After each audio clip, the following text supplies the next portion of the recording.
Jai Hind, dear students. How are you all of you? Wish you all are so much great at the home and enjoy this study very well. So once again from this side, I teacher Sound Prajapati welcomes you all my intelligent students on a very beautiful and enthusiastic platform of learning physics વાળા વિદ્યાર્થી મિત્રો અભ્યાન બેચની અંદર આપણે દરેકે દરેક ચેપ્ટરનો એક પછી એક અભ્યાસ કરી રહ્યા છે અને આશા રાખું છું કે જ્યારે તમને વચ્ચે થોડો સમય મળ્યો છે ગેપ છૂટ્યો છે તો આ ગેપની અંદર જેટલા પણ તમારા કોઈ ટોપિકો જોવાના બાકી રહી ગયા હોય જે પણ ચેપ્ટરમાં જે પણ કંઈક ક્ષતિ હશે એને તમે પૂરી કરી દીધી હશે અને અહીંથી એક નવી શરૂઆત એક નવા વર્ષની અંદર કરવા માટે આપ સર્વ વિદ્યાર્થી મિત્રો તૈયાર થઈ ચૂક્યા હશો તો વિદ્યાર્થી મિત્રો અત્યારે સિઝન કઈ ચાલે છે સર અત્યારે સવારે ઉઠીએ છીએ ફીલ થાય છે કે ઠંડી વધારે છે હા કે ના યાર દરેકને ગુડલું તો યાદ આવતું હશે સાથે સાથે જેકેટ પણ હવે શોધવાની તૈયારી શરૂઆત કરી દેજો તો આ જેકેટની શરૂઆત પહેરવાની થઈ જશે કારણ કે ઠંડી વધી રહી છે તો માહોલ જ્યારે ઠંડીનો છે ત્યારે થોડી ગરમીને ઉમેરીએ ચલીએ શરૂઆત કરીએ થર્મોડાયનેમિક્સની સર આ થર્મોડાયનેમિક્સ શું છે એક બહુ જ મજાની સ્ટોરી છે એક બહુ જ મજાની બેટા સમજ એક કન્સેપ્ટ છે ફિઝિક્સનો એક કહી શકાય કે ખુદની અંદર બેટા એક વિષય છે થર્મોડાયનેમિક્સ કે જેમાં તમે તાપમાન ઉષ્મા સાથે સંકળાયેલી ઘણી બધી ઘટનાઓને હવે જાણવા સમજવા જઈ રહ્યા છો વિદ્યાર્થી મિત્રો અહીંથી સર જે તમને ડિલિવર કરશે ને થર્મોડાયનેમિક્સ ધ્યાન રાખજો આ ખુદની અંદર એક વિશાળ સબ્જેક્ટ છે જ્યારે જ્યારે તમે ફર્ધર સ્ટડીમાં આગળ જશો તો આ થર્મોડાયનેમિક્સની અંદર જ તમે સૌથી પહેલા તો બેચલરની અંદર ભણશો એને જ તમે માસ્ટર પર કરશો અને એના જ અલગ અલગ ટોપિકની અંદર વિદ્યાર્થીઓ પીએચડી પણ કરી શકે છે તો અત્યારે આ ધોરણ 11 ની અંદર તમે એવું સમજો કે માત્ર એક સફરજન છે એની છાલ રાઈટ ને એટલા પોર્શનને તમે ફીલ કરી રહ્યા છો તમે માત્ર જાણી રહ્યા છો અને આ થર્મોડાયનેમિક્સ ખુદની અંદર એક બહુ જ મોટી ડેપ્થ ધરાવે છે જેટલો તમે બેટા ઇન્ટરેસ્ટ લેશો એટલું આ ચેપ્ટરને વધારે રીતે સાથે જાણી શકશો જાણવાની સાથે સાથે ઘણી બધી વસ્તુઓને વિચારી પણ શકશો ચલિए તો આશા રાખું છું કે આપ સર્વ વિદ્યાર્થી મિત્રો હવે તૈયાર થઈ ગયા હશો આ નવા ચેપ્ટરની એક નવી શરૂઆત આપવા માટે તો શરૂઆત કરીએ અહીંથી થર્મોડાયનેમિક્સ ઓકે ચલિए સો વેરી ફર્સ્ટ સર આ જે ચેપ્ટર છે કઈ રીતે ઇમ્પોર્ટન્ટ છે એ અમને સમજાવી દો તમારી ઘણી બધી બાબતો અમે સાંભળી ચૂક્યા છે ચલિए તો વેરી ફર્સ્ટ આ ચેપ્ટરનું શું ઇમ્પોર્ટન્સ છે એ તમને સર કહે છે થર્મોડાયનેમિક્સ ઓકે આ ચેપ્ટરની અંદર સૌથી પહેલા સર તમને કહી દે છે કે જ્યારે પણ એક્ઝામ ઓરિએન્ટેડ તમે વાતો કરો છો તો આની અંદરથી તમે જે પ્રક્રિયા માટે કાર્ય સમજવાના છો એ બહુ ઇમ્પોર્ટન્ટ વસ્તુ છે અને એટ ધી એન્ડ જે કાર્નોટ ચક્ર છે એ પણ એક ઇમ્પોર્ટન્ટ વસ્તુ છે થઈ શકે આ ચેપ્ટરમાંથી તમને એક્ઝામની અંદર સૌથી પહેલા અગત્યની અટ્રેક્ટિવ વસ્તુ સર તમને કહી દે છે કે એક્ઝામની અંદર એક 5 માર્કનો ક્વેશ્ચન તમને આ ચેપ્ટરમાંથી જોવા મળી શકે ઓહો યસ બેટા બહુ મસ્ત ક્વેશ્ચન છે જો સમજશો ને તો ફીલ બી નહીં થશે કે આ ડિફિકલ્ટ ક્વેશ્ચન છે અને બહુ આસાનીથી તમે પુરવણીમાં પણ એને લખી શકશો ઓકે ચલિए તો એક્ઝામની અંદર 5 માર્કનો એક પ્રશ્ન આવી શકશે આની અંદર 2 અને 3 માર્કના એ ડિપેન્ડ કે ભાઈ અલગ અલગ જગ્યાએ કયા મુજબ પેપર કાઢવામાં આવે છે હવે અહીંથી આપણે સમજશું કે આજના આ લેક્ચરમાં આપણે કોની વાતો કરીશું તો વેરી ફર્સ્ટ ઉર્જા અને ઉષ્મા આની વાતો તો આપણે કમ્પ્લીટ કરી ચૂક્યા છે મતલબ કે આપણે એને શીખી રહ્યા છે ક્યારે આની આગળના લેક્ચરથી ઓકે તો ઉર્જા અને ઉષ્માની સાથે સાથે આ ચેપ્ટરમાં આપણે સ્પેસિફિક આગળ વધશું હવે તાપમાન સાથે સંકળાયેલી ઘટનાઓને સમજવાની તો સમજો કે ઉર્જા ઉષ્મા અને તાપમાન સાથે ઘણી બધી વસ્તુઓને આ ચેપ્ટરમાં આપણે શીખવા જઈ રહ્યા છે સર કઈ કઈ વસ્તુ હશે સમજ યાર સમજ સર શું કહે છે નોર્મલ બાબતની આગળના ચેપ્ટરમાં આવી ગઈ હા ને જેમ કે બરફ છે પીગળે છે તો કે કેમ આટલી ઉષ્મા હશે હા ને પાણી છે એ વરાળ બને છે કેમ તો કે આટલી ઉષ્મા આપો તેનું રૂપાંતરણ થઈ ગયું વગેરે વગેરે ઘટનાઓ કોઈ પદાર્થ જો ગરમ છે તો એના વાતાવરણમાં એ ધીમે ધીમે ઠંડો થાય છે કેમ તો કે એના ઉષ્મા ગુમાવવાના દર વિશેની પણ વાતો તમે સમજી ગયા બેટા ઠીક છે તો ઘણી બધી આવી સામાન્ય બાબતો તો તમે સમજી લીધી હવે એ વસ્તુને યુટિલાઇઝ કેવી રીતે કરવાની એના ઉપરથી નિયમો કયા તારવવામાં આવ્યા અને નિયમો તારવીને બેટાને આપણે વાપર્યા કઈ જગ્યાએ સો વેરી ફર્સ્ટ તમને બધાને એન્જિન શું છે ખબર હશે તો કે યસ સર ચલિए સર તમને કહે છે કે તમને બધાને ડેફિનેટલી એ તો ખબર જ હશે કે એન્જિન શું છે યાદ કર બેટા કોને એન્જિન કહેવાય ચલિए કોને એન્જિન કહેવાય યાર ચલિए જસ્ટ એકવાર રિમાઇન્ડ કર કોને એન્જિન કહેવાય લખો એકવાર કોમેન્ટમાં લખી બતાવો કોને એન્જિન કહેવાય sir petrol engine diesel engine electric engine બહુ બધા એન્જિનો સાંભળેલા છે હા ને બટ એન્જિન કહેવાય કોને ચલિए જો તમને ખબર છે તો તમે એકવાર કોમેન્ટમાં જણાવી શકશો કે સર આને એન્જિન કહેવાય ઓકે ચલિए તો આ જે એન્જિન તમે સાંભળ્યા કર્યું છે, એકચ્યુઅલમાં એન્જિન કરે શું છે બેટા, હે ને? તો વેરી ફર્સ્ટ સર તમને કહે છે કે તમે બધાને એક વસ્તુ ખબર હશે એમ, તો કે સર જેમ્સ વોટ, એ જેમ્સ વોટે શું કરેલું, તો કે સર વરાળ યંત્રની શોધ, સ્ટીમ એન્જિન. ઓકે, તો જે સ્ટીમ એન્જિન છે એ એકચ્યુઅલી એનો સૌથી બેઝિક ફંડામેન્ટલ શું છે, તો કે જ્યારે પાણી છે એને ગરમ કરો તો વરાળ બને. Yes sir. એ જે વરાળ બની બેટા એનું દબાણ વધારે હશે. હા સર. એને હજુ વધારે ગરમ કરો એ સુપરહીટેડ સ્ટીમ બનશે, અત્યંત વધારે ગરમ થયેલી વરાળ, હે ને? અને એ જે સુપરહીટેડ સ્ટીમ હોય છે એનું દબાણ અત્યંત વધારે હોય છે. આ દબાણ દ્વારા તમે કોઈ પાર્ટને મોશન આપો છો. સો એક્ઝામ્પલ તરીકે સમજો, તમે પિસ્ટનને મોમેન્ટ આપી અને પિસ્ટન પછી મૂવ કરવાની શરૂઆત કરશે. એ પિસ્ટનની મોમેન્ટને તમે રોટેશનલ મોમેન્ટમાં કન્વર્ટ કરી દીધી. સર કેવી રીતે? સર તમને ધીમે ધીમે સમજાવશે લેક્ચરમાં. અને એ જે રોટેશનલ મોમેન્ટ છે એને તમે ટ્રાન્સફર કરી દીધી અલગ અલગ રીતોએ, અને એના દ્વારા જ્યારે કોઈ ચક્ર છે એ ફરી રહ્યો છે તો તમને કોઈ યંત્રની ગતિ પ્રાપ્ત થાય છે. જેમ કે તમે કોઈ 4 વ્હીલ ચલાવો છો, 2 વ્હીલ ચલાવો છો, ત્યાં સુધી જે આ જર્ની તમે સમજો છો, એક પેટ્રોલના બ્લાસ્ટ થવાથી. સર ક્યાં બ્લાસ્ટ થયો બેટા? એ થયો એન્જિનની અંદર, પિસ્ટન સિલિન્ડરની અંદર. ઓકે, તો એ એક નાના બ્લાસ્ટ થવાના કારણે એ જગ્યાએથી તમારું ટાયર ગોલ ફરે છે. આ જે કમ્પ્લીટ સિસ્ટમ તમે સમજી રહ્યા છો અથવા સમજવા જઈ રહ્યા છો બેટા, એની અંદર અગત્યનો ભાગ કોનો છે, તો કે થર્મોડાયનામિક્સનો પાર્ટ છે. ઓકે, ચલિए, તો ઘણી અગત્યની બાબતો આપણે આ ચેપ્ટરમાં જોવાના છે. ઘણી બધી વસ્તુ પ્રેક્ટિકલિટી કેવી રીતે છે ખબર બી તમને પડવાની છે. તો શરૂઆત કરતા ગઈએ થર્મોડાયનામિક્સની. વેરી ફર્સ્ટ સર આપણે અહીંયાથી શું સમજવાના? અરે સ્લાઇડ ચેન્જ ના થઈ ગઈ. ચલિए, સો વેરી ફર્સ્ટ કાર્યનું ઉષ્મામાં અને ઉષ્માનું કાર્યમાં રૂપાંતરણ કેવી રીતે થાય. ચલિए, તો બહુ સિમ્પલ ભાષામાં સર તમને સમજાવે છે. ઇધર આ બાજુ બેટા બહુ શાંતિથી સમજો સર શું કહે છે. આ શું છે? સર હાથ છે. આ શું છે? સર હાથ છે. ચલિए, તો આનો મિનિંગ સમજ કે સર આને કમ્પ્લીટલી આ રીતે કરે છે. તમને ખબર હશે કે સર અત્યારે ઠંડી ચાલે છે, માન આ રીતે કરેલો હાથ સર આ રીતે મૂકે, હે ને? માન તમારા ગાલ ઉપર લેવો. ચાલો ગુગલી ગુગલી બુક્સ આબાજ આવો ભાઈ. ચાલ સમજ. ઓકે, તો તમને ડેફિનેટલી ફીલ થશે સર શું કહે છે કે આ રીતે કર્યા પછી જો મારા કે તમારા ગાલ ઉપર સર એમ કરીને હાથ મૂકે છે, હે ને? ચલિए, તો એ જે છે તમને ગરમી ફીલ કરાવશે. તો કે હા સર. આ શું થયું જસ્ટ એકવાર રિમાઇન્ડ કર. આ હાથ ઉપર મારા હાથે આ રીતે કંઈક કાર્ય કરવાની શરૂઆત કરી. અહીંયા ઘર્ષણ છે અને ઘર્ષણ જે થયું બેટા સમજ, એ ઘર્ષણના કારણે ઉષ્મા ઉત્પન્ન થઈ ગઈ. તો ઇનડાયરેક્ટલી સર કહી શકે કે જે કાર્ય છે એનું રૂપાંતરણ શામાં થયું, તો કે સર ઉષ્મામાં થયું. Two nice. ઓકે, તો આ મેટર તો તમે બહુ આસાનીથી સમજી શકો.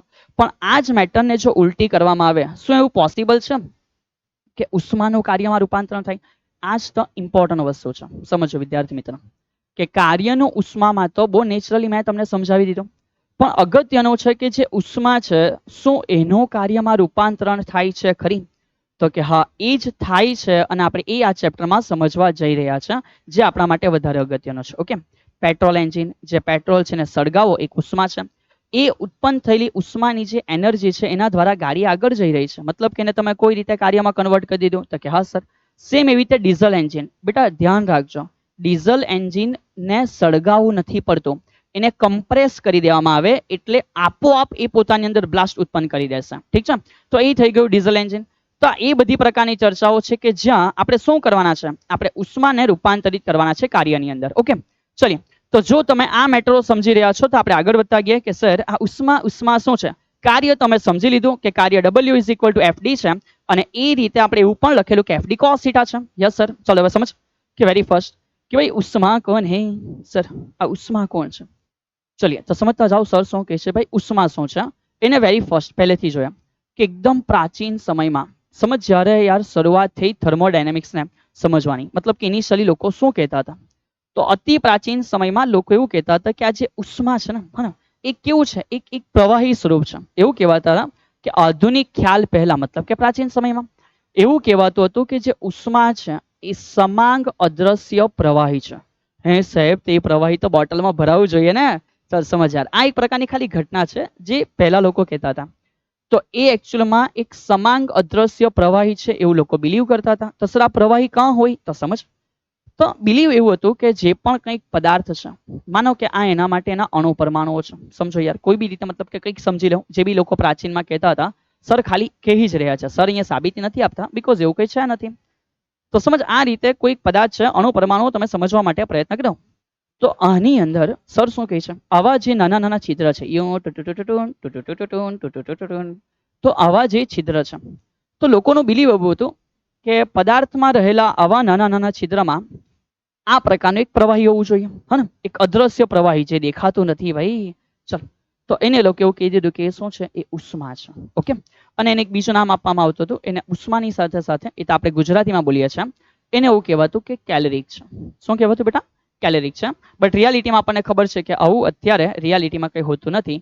સર, આનો મિનિંગ એવો થયો કે અમે લોખંડને બીચમાંથી ચીરી નાખીએ તો અંદરથી પાણી બહાર આવી જવું જોઈએ, પણ લોખંડનું કોઈ પાણી બહાર આવતું નથી. જો કે એને એ લોકોએ બચાવવા માટે એવો શબ્દ વાપર્યો હતો, અદ્રશ્ય પ્રવાહી. એટલે હોય તો પણ તમે એને જોઈ શકશો નહીં યાર. મતલબ કે નિયમ એકદમ સચોટ રીતે આપે, તમે આરામથી કોઈ નાની નાની મિસ્ટેક નહીં કરી શકશો. ચલીએ, સો ઇટ્સ ઓકે. આ જે બી પ્રાચીન સમયની કથાઓ છે એ નથી, સો એને આપણે બહુ ડિટેલમાં નથી લઈ જતા, બટ ઇટ્સ ઓકે. આવું કંઈક માનતા હતા. આપણે આગળ વધીએ છીએ. ચલીએ, હવે સર અહીંયા શું કહે છે સમજવાની શરૂઆત કરીએ. સર, આધુનિક ખ્યાલ પ્રમાણે ઉષ્મા શું છે? સમજો, આ ઇમ્પોર્ટન્ટ છે. બરાબર છે કે આધુનિક ખ્યાલ પ્રમાણે એકચ્યુઅલમાં ઉષ્મા શું છે? તો અહીંયા બહુ શાંતિથી સમજો. આપણે લાસ્ટ ચેપ્ટરમાં આ બધી વાતો કરી ગયેલા છે. માન કે એક પદાર્થ છે, તો કે હા સર, એનો કલર કેવો છે? તો કે ભાઈ જે બી આપણા પ્યારા વિદ્યાર્થી મિત્રો છે એનો ગમતો કલર, તો કે સર પિંક કલર છે. ચલીએ, સિમિલર સર શું કહે છે? માન એક બીજું આ રીતે છે, તો કે ઓકે સર, માનો એનો કલર કયો છે? તો કે આપણા વિદ્યાર્થી મિત્રોનો પસંદગીનો કલર છે Indian cricket team men in blue. ચલીએ, ટુ નાઇસ. તો હવે સમજો યાર કે પિંક છે અને આ બાજુ બ્લુ છે. હવે થોડું સમજ કે આપણે જાણીએ છીએ યાર કે જે છોકરીઓ છે ને એકદમ શાંત, મતલબ કે એકદમ શાંત દિમાગી ઇન્સાન. તો માન કે એનું ટેમ્પરેચર ઓછું છે કે ટી બરાબર 20°C. અને જે આપણા વિદ્યાર્થી મિત્રો છે સાહેબ, અમે ગરમ દિમાગી ઇન્સાન છે, કોઈ મગજમારી કરવાની નહીં અમારી સાથે. તો સમજ કે એનું જે ટેમ્પરેચર છે આપણે ધરી લઈએ કે 80°C છે. બોલે હા કે બોલના? તો કે યસ સર. ચલીએ, તો ઇન શોર્ટ સર શું કહે છે? બે અલગ અલગ ટેમ્પરેચર વાળા પદાર્થો છે. જો તમે એને કોન્ટેક્ટમાં લાવો છો, શું સમજ કે આપણે અહીંયાથી શું કર્યું? તો કે આપણે અહીંયાથી એક ઉષ્મીય કોન્ટેક્ટ છે એની શરૂઆત આપી દીધી. આ એક એવું છે જે ઉષ્મીય સુવાહક છે. ઉષ્મીય શું છે? સુવાહક છે, કે ઉષ્માને પસાર થવા દે છે. તો આપણે જાણીએ છીએ કે જેની પાસે ટેમ્પરેચર કેવું છે? ઓછું છે સર, તો એના પાસે ઉષ્માનો નહીં બેટા, ઉર્જાનો એક જથ્થો હશે. અને સેમ આની પાસે પણ એક ઉર્જાનો જથ્થો હશે. ઇનડાયરેક્ટલી આપણે એવું કહી શકીએ કે અત્યારે વધારે ટેમ્પરેચરથી ઓછા ટેમ્પરેચર તરફ કંઈક વહન થતું હશે. તો કે હા સર, તો જે વહન પામે છે વધારે ટેમ્પરેચરથી ઓછા ટેમ્પરેચર તરફ, આ વહન પામતી ઉર્જા, સર શું કહે છે? વહન પામતી ઉર્જા.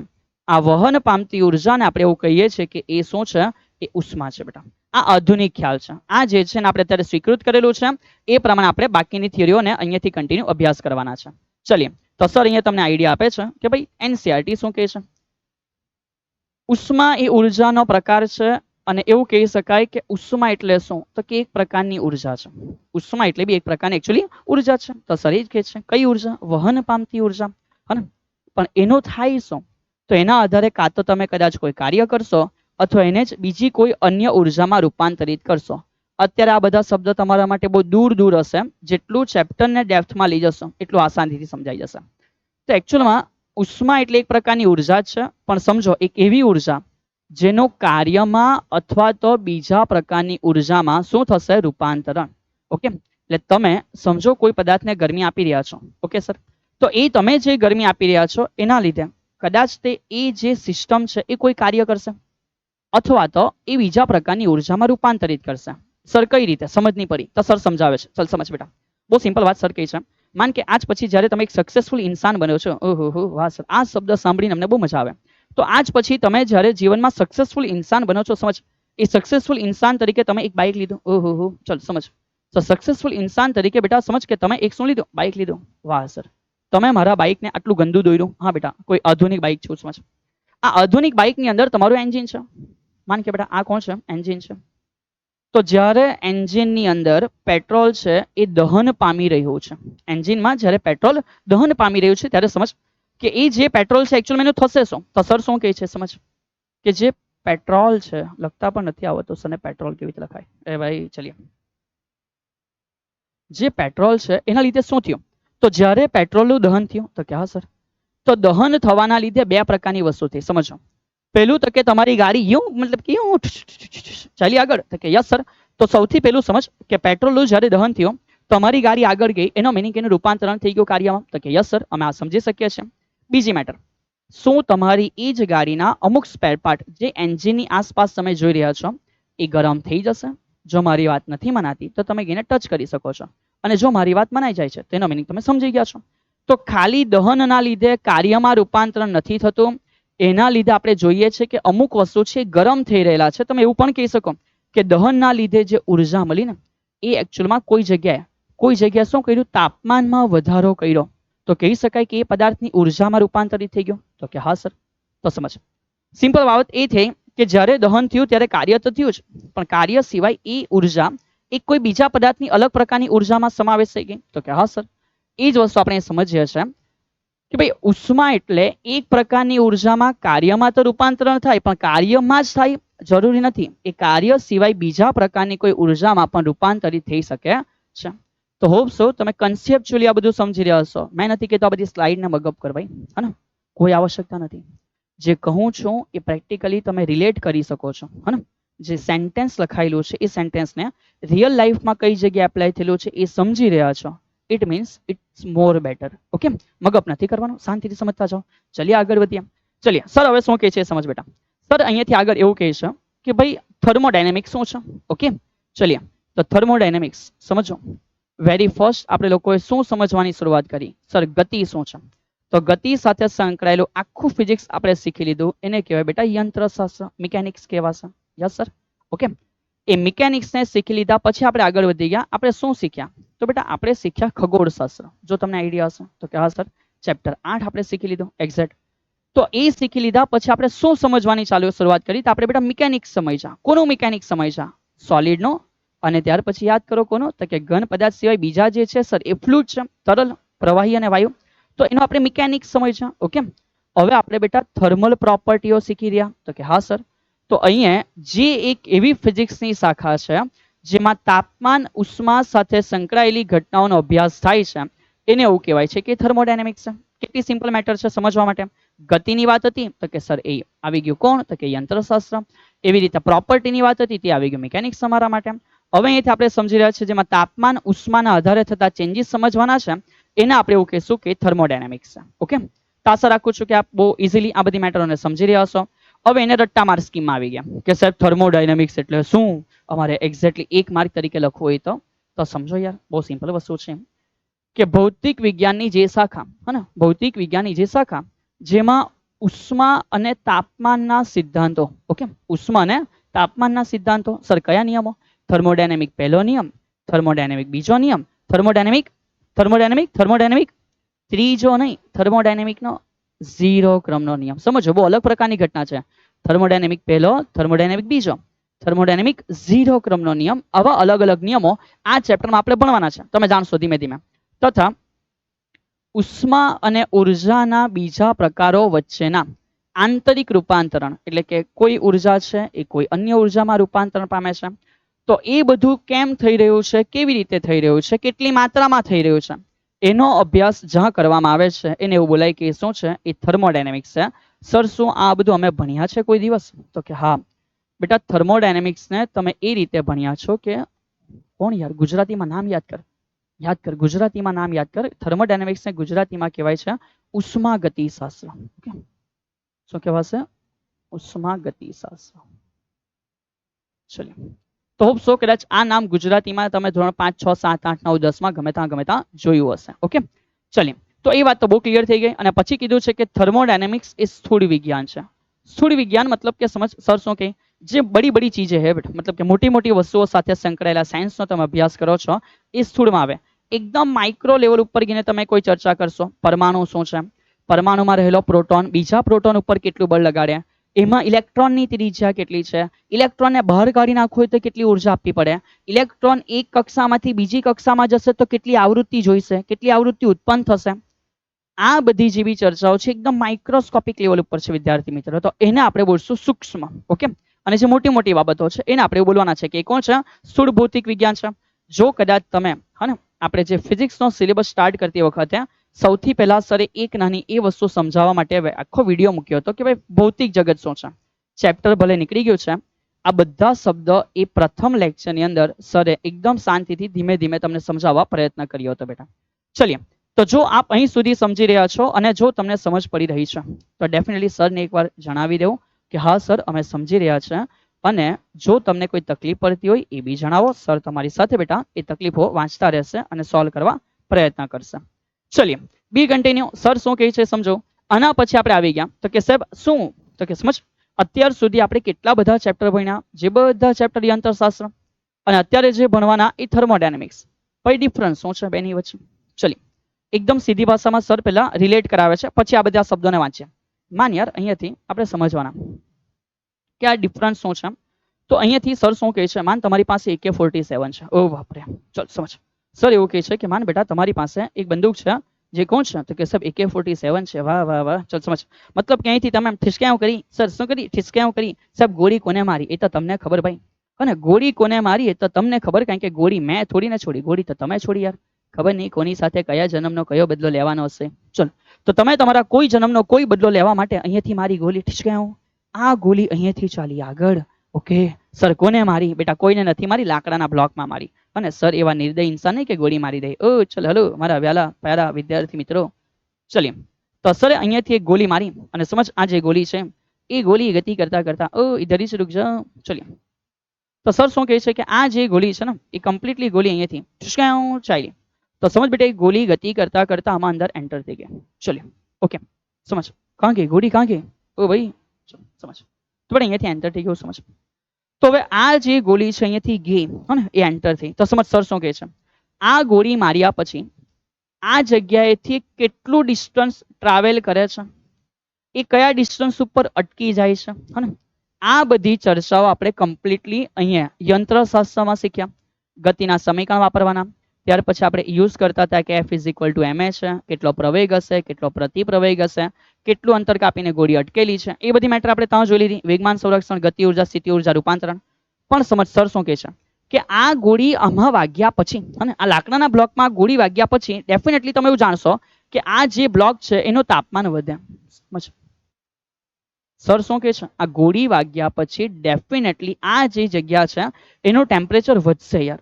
પ્રેક્ટિકલી મેં બી નથી ફીલ કર્યું, પ્રેક્ટિકલી તમે બી નથી ફીલ કર્યું, ઈચ્છતો બી નથી કે પ્રેક્ટિકલી ગોળી આપણને વાગીને આપણે ફીલ કરીએ ઓ ગરમ ગરમ થઈ ગયું. સમજ હે ને એ ફીલ કરવા ઇન્સાન રહેશે નહીં યાર. સો એક્સેપ્ટ ઇટ કે ગોળી જ્યારે અંદર ગઈ તમે જાણી શકો કે બહુ અત્યંત વેગથી જશે, ઘર્ષણના કારણે ગરમ થશે જ. તો એ કેટલું ગરમ થયું, કેમ ગરમ થયું વગેરેની ચર્ચાઓનો જે અભ્યાસ અહીંયા થશે એ થશે થર્મોડાયનેમિક્સ દ્વારા. હોપ સો તમે આસાનીથી સમજી ગયા છો.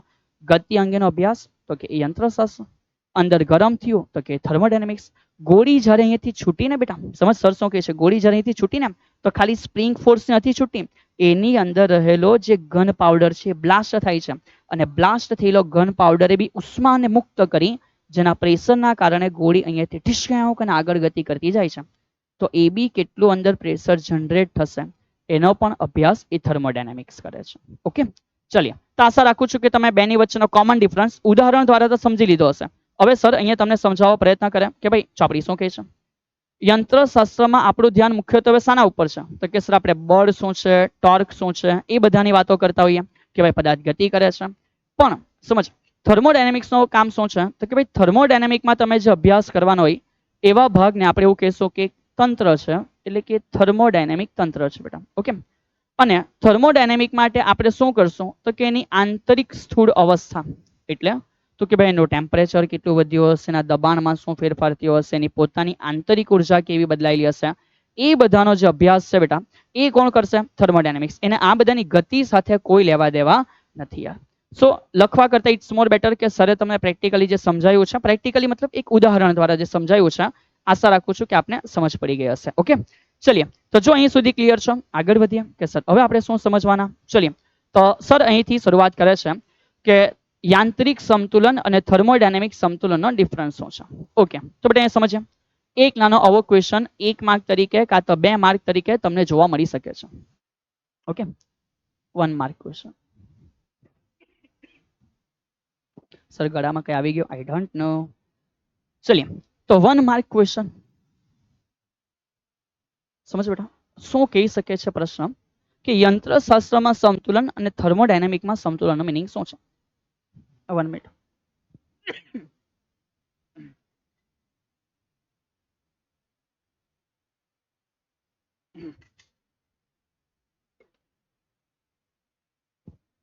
ઓકે ચલિए શરૂ કરીએ. તો યાર યંત્રશાસ્ત્રમાં સમતુલન એટલે શું? લાગે કઈ છે એકદમ વચ્ચે આવીને અટકી ગયો. I don't.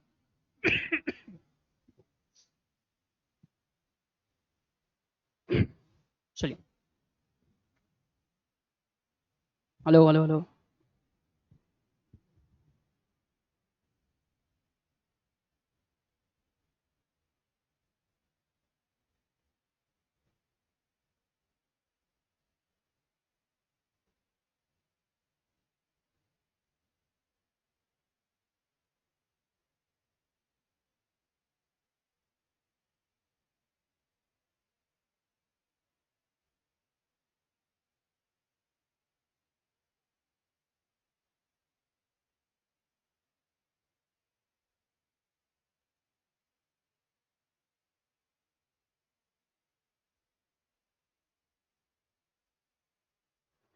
Hello hello hello hello.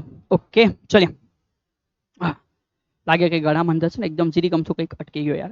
લાગે છે કે એને થર્મોડાયનેમિક્સ ભણાવશું ને મજા નહીં આવી યાર. ચલિए. જો તમને મજા આવી રહી છે આપણે કન્ટિન્યુ રાખીએ છીએ કે સર થર્મોડાયનેમિક્સમાં સમતુલન એટલે શું? અત્યારે સાવન સરનું સમતુલન થોડું બગડી ગયું યાર બોલતા બોલતા. ચલિए. તો થર્મોડાયનેમિકમાં સમતુલનનો મિનિંગ સમજો કે ભાઈ સમજ. જ્યારે કોઈ સિસ્ટમ ઉપર બળ કેવું છે ઝીરો, તો આપણે એવું બોલતા હતા કે સર આનો મિનિંગ એવું છે કે આ શું છે? તો કે આ રેખીય સમતુલન છે. તો કે હા યાર કોઈ ના નહીં. પછી પછી આપણે એવું સમજ્યા કે માન કદાચ ટોર્ક શૂન્ય છે, તો આપણે એવું કહેતા છે કે આ કોણ છે? આ છે કોણીય સમતુલન. ઓકે, અને આપણે કહેતા હતા કે આ કોણીય સંતુલન છે, એટલે કે કોણીય ગતિની કરશે. તો આનો મિનિંગ એવો સમજ કે જ્યારે f પણ 0 છે, હે ને, અને જ્યારે ટોર્ક પણ 0 છે, તો આનો મિનિંગ એવું થયું કે નથી રેખીય ગતિ કે નથી કોણીય ગતિ. સો આને એવું કહેવાય કે આ યાંત્રિક સમતુલન છે. અને આપણે એવું કહી શકીએ કે આ કોણ છે? આ યાંત્રિક સમતુલન છે. ચલિए. તો હા સર આનો મિનિંગ અમે સમજી ગયા. સો જસ્ટ ફોર એક્ઝામ્પલ આ પેન સર અહીંયા બતાવે છે. આ પેન શું અત્યારે બળના કારણે રેખીય ગતિ કરે છે? ના સર, એ રેખીય ગતિમાં છે. શું આ પેન અત્યારે એમ યું ઘૂમી રહી છે? તો કે ના સર, એ અત્યારે કોઈ ટોર્ક નથી અનુભવતી, નથી ઘૂમતી. તો ટોર્ક પણ 0 છે. આનો મિનિંગ આ પેન અત્યારે સમજ સર શું કહે છે? આ પેન અત્યારે કયા સમતુલનમાં છે? યાંત્રિક સમતુલનમાં છે. હવે અહીંયા સર શું કહે છે સમજો કે એ બાબત આપણે સમજી લીધી. યાંત્રિક સંતુલન શું છે ક્લિયર થઈ ગયું. પણ હવે થર્મોડાયનેમિક સંતુલનની જો ચર્ચા કરીએ તો સર કોને થર્મોડાયનેમિક સંતુલન કહેવાય? તો સમજ. સર એવું કહે છે કે પેન એટલે એક તંત્ર છે. સર એવું કહે છે કે આ જે પેન છે ને, આનો મિનિંગ કે આ પેન એટલે શું છે? તંત્ર છે. હવે એ તંત્ર માટેના આંતરિકની વાત કરીએ કે માન એનો આંતરિક કંઈક દબાણ, બરાબર, એનો આંતરિક કંઈક શું હશે? દબાણ હશે. પછી એના માટેની પોતાની કઈ ઉર્જા એટલે કે આંતરિક ઉર્જા હશે. સર આંતરિક ઉર્જા શું છે? સર તમને બહુ શાંતિથી સમજાવશે બેટા, ધીમે ધીમે આ લેક્ચરની અંદર, રાઈટ છે. અને ત્યાર પછી બીજું સર કહે છે કે આનું કંઈક તાપમાન હશે. ઓકે, આના સિવાય પણ અન્ય રાશિઓ છે ને એન્ટ્રોપી, એન્થાલ્પી કહેવામાં આવે છે, but A part of chemistry છે, તો આપણે એમાં એન્ટર થતા નથી યાર. તો દબાણ, આંતરિક ઉર્જા, તાપમાન, આવી અન્ય રાશિઓ જે છે જે થર્મોડાયનેમિક્સ માટે અગત્યની છે. જો કોઈ તંત્ર માટે આ બધી રાશિઓ, હે ને, એ રાશિઓ સમય સાથે બદલાતી નથી, એ અચળ રહે છે, તો એવું કહી શકાય કે થર્મોડાયનેમિક સંતુલન છે. એટલે સમજો સર શું કહે છે કે આ પેન માટે એનો ઇન્ટરનલ એનર્જી, એનો પ્રેશર ઇન્ટરનલ જે છે, એના માટે એનો ટેમ્પરેચર જે છે, ઓકે, એની એન્ટ્રોપી, એન્થાલ્પી, આ બધી જો વસ્તુઓ ચેન્જ નથી થઈ રહી, તો એવું કહી શકાય કે કયા પ્રકારના સંતુલનમાં છે? થર્મોડાયનેમિક સંતુલનમાં છે. ઓકે બેટા. ચલિए, હવે અહીંયા સર એક બહુ નાની વાત કહે છે. આ જે પેન સર અત્યારે પકડી છે, શું આ પેન અત્યારે ખરેખર થર્મોડાયનેમિક સંતુલનમાં છે? સર એ તો હવે અમને કેવી રીતે ખબર પડે? તો સમજો તમને ખબર પડશે. રિયાલિટીમાં આ પેનમાં ઇન્ટરનલ ચેન્જ તો અત્યારે કોઈ આવી નથી રહ્યા, પણ અંદર કોઈ અત્યારે બોમ્બાર્ડમેન્ટ નથી થતું કે બોમ્બ અંદર ફૂટે ને અંદર ટેમ્પરેચર વધી જાય, પ્રેશર વધી જાય. તો ઇન્ટરનલી તો અંદર કોઈ અત્યારે ચેન્જ નથી થઈ રહ્યો. બટ અત્યારે સર જે રૂમમાં આ લેક્ચર રેકોર્ડ કરી રહ્યા છે, સપોઝ કે રૂમમાં બેટા એસી એકદમ ફૂલ ચાલુ છે, હે ને, તો આઉટર ટેમ્પરેચર કેટલું છે? માન કે રૂમ ટેમ્પરેચર 30°C છે. Okay sir. પણ આ જે પેન છે એ મેં ઓલરેડી 30°C ઉપર મારા હાથથી પકડેલી, બટ જે એસી છે એને કન્ટિન્યુઅસલી લો ટેમ્પરેચર ઉપર લાવવા પ્રયત્ન કરે છે. અને માન આનું ટેમ્પરેચર અત્યારે લો ટેમ્પરેચર પર જવા પ્રયત્ન કરી રહ્યું છે, એટલે કે 30 પરથી 16 પર ધીમે ધીમે ટ્રાન્સફર થઈ રહ્યું છે. તો આ પેન સમજે સર શું કહે છે? એ શું યાંત્રિક સંતુલનમાં છે મારા હાથમાં? તો કે યસ બેટા, આ પેન મારા હાથમાં યાંત્રિક સંતુલનમાં છે. પણ એસી ચાલુ છે ને, ટેમ્પરેચર રિડ્યુસ કરે છે ને, આનું ટેમ્પરેચર ઘટી રહ્યું છે ને, હે ને, તો એ યાંત્રિક સંતુલનમાં નથી. પણ આને જ મેં રૂમ ટેમ્પરેચર નોર્મલી રહેવા દે, એસી બંધ હશે, આજુબાજુ કોઈ ટેમ્પરેચર ચેન્જીસ પણ નથી, તો એ સમયમાં મેં એવું કહી શકા કે આ પેન એ પોતે યાંત્રિક સંતુલનમાં પણ હશે. ઓકે, તો આશા રાખું છું કે તમે બહુ ઇઝીલી કન્સેપ્ચ્યુઅલી સમજી ગયા હશો કે આ સંતુલનનો મિનિંગ શું થતો હોય છે. ચલિए ટુ નાઇસ, અહીંયાથી આપણે આગળ વધશું.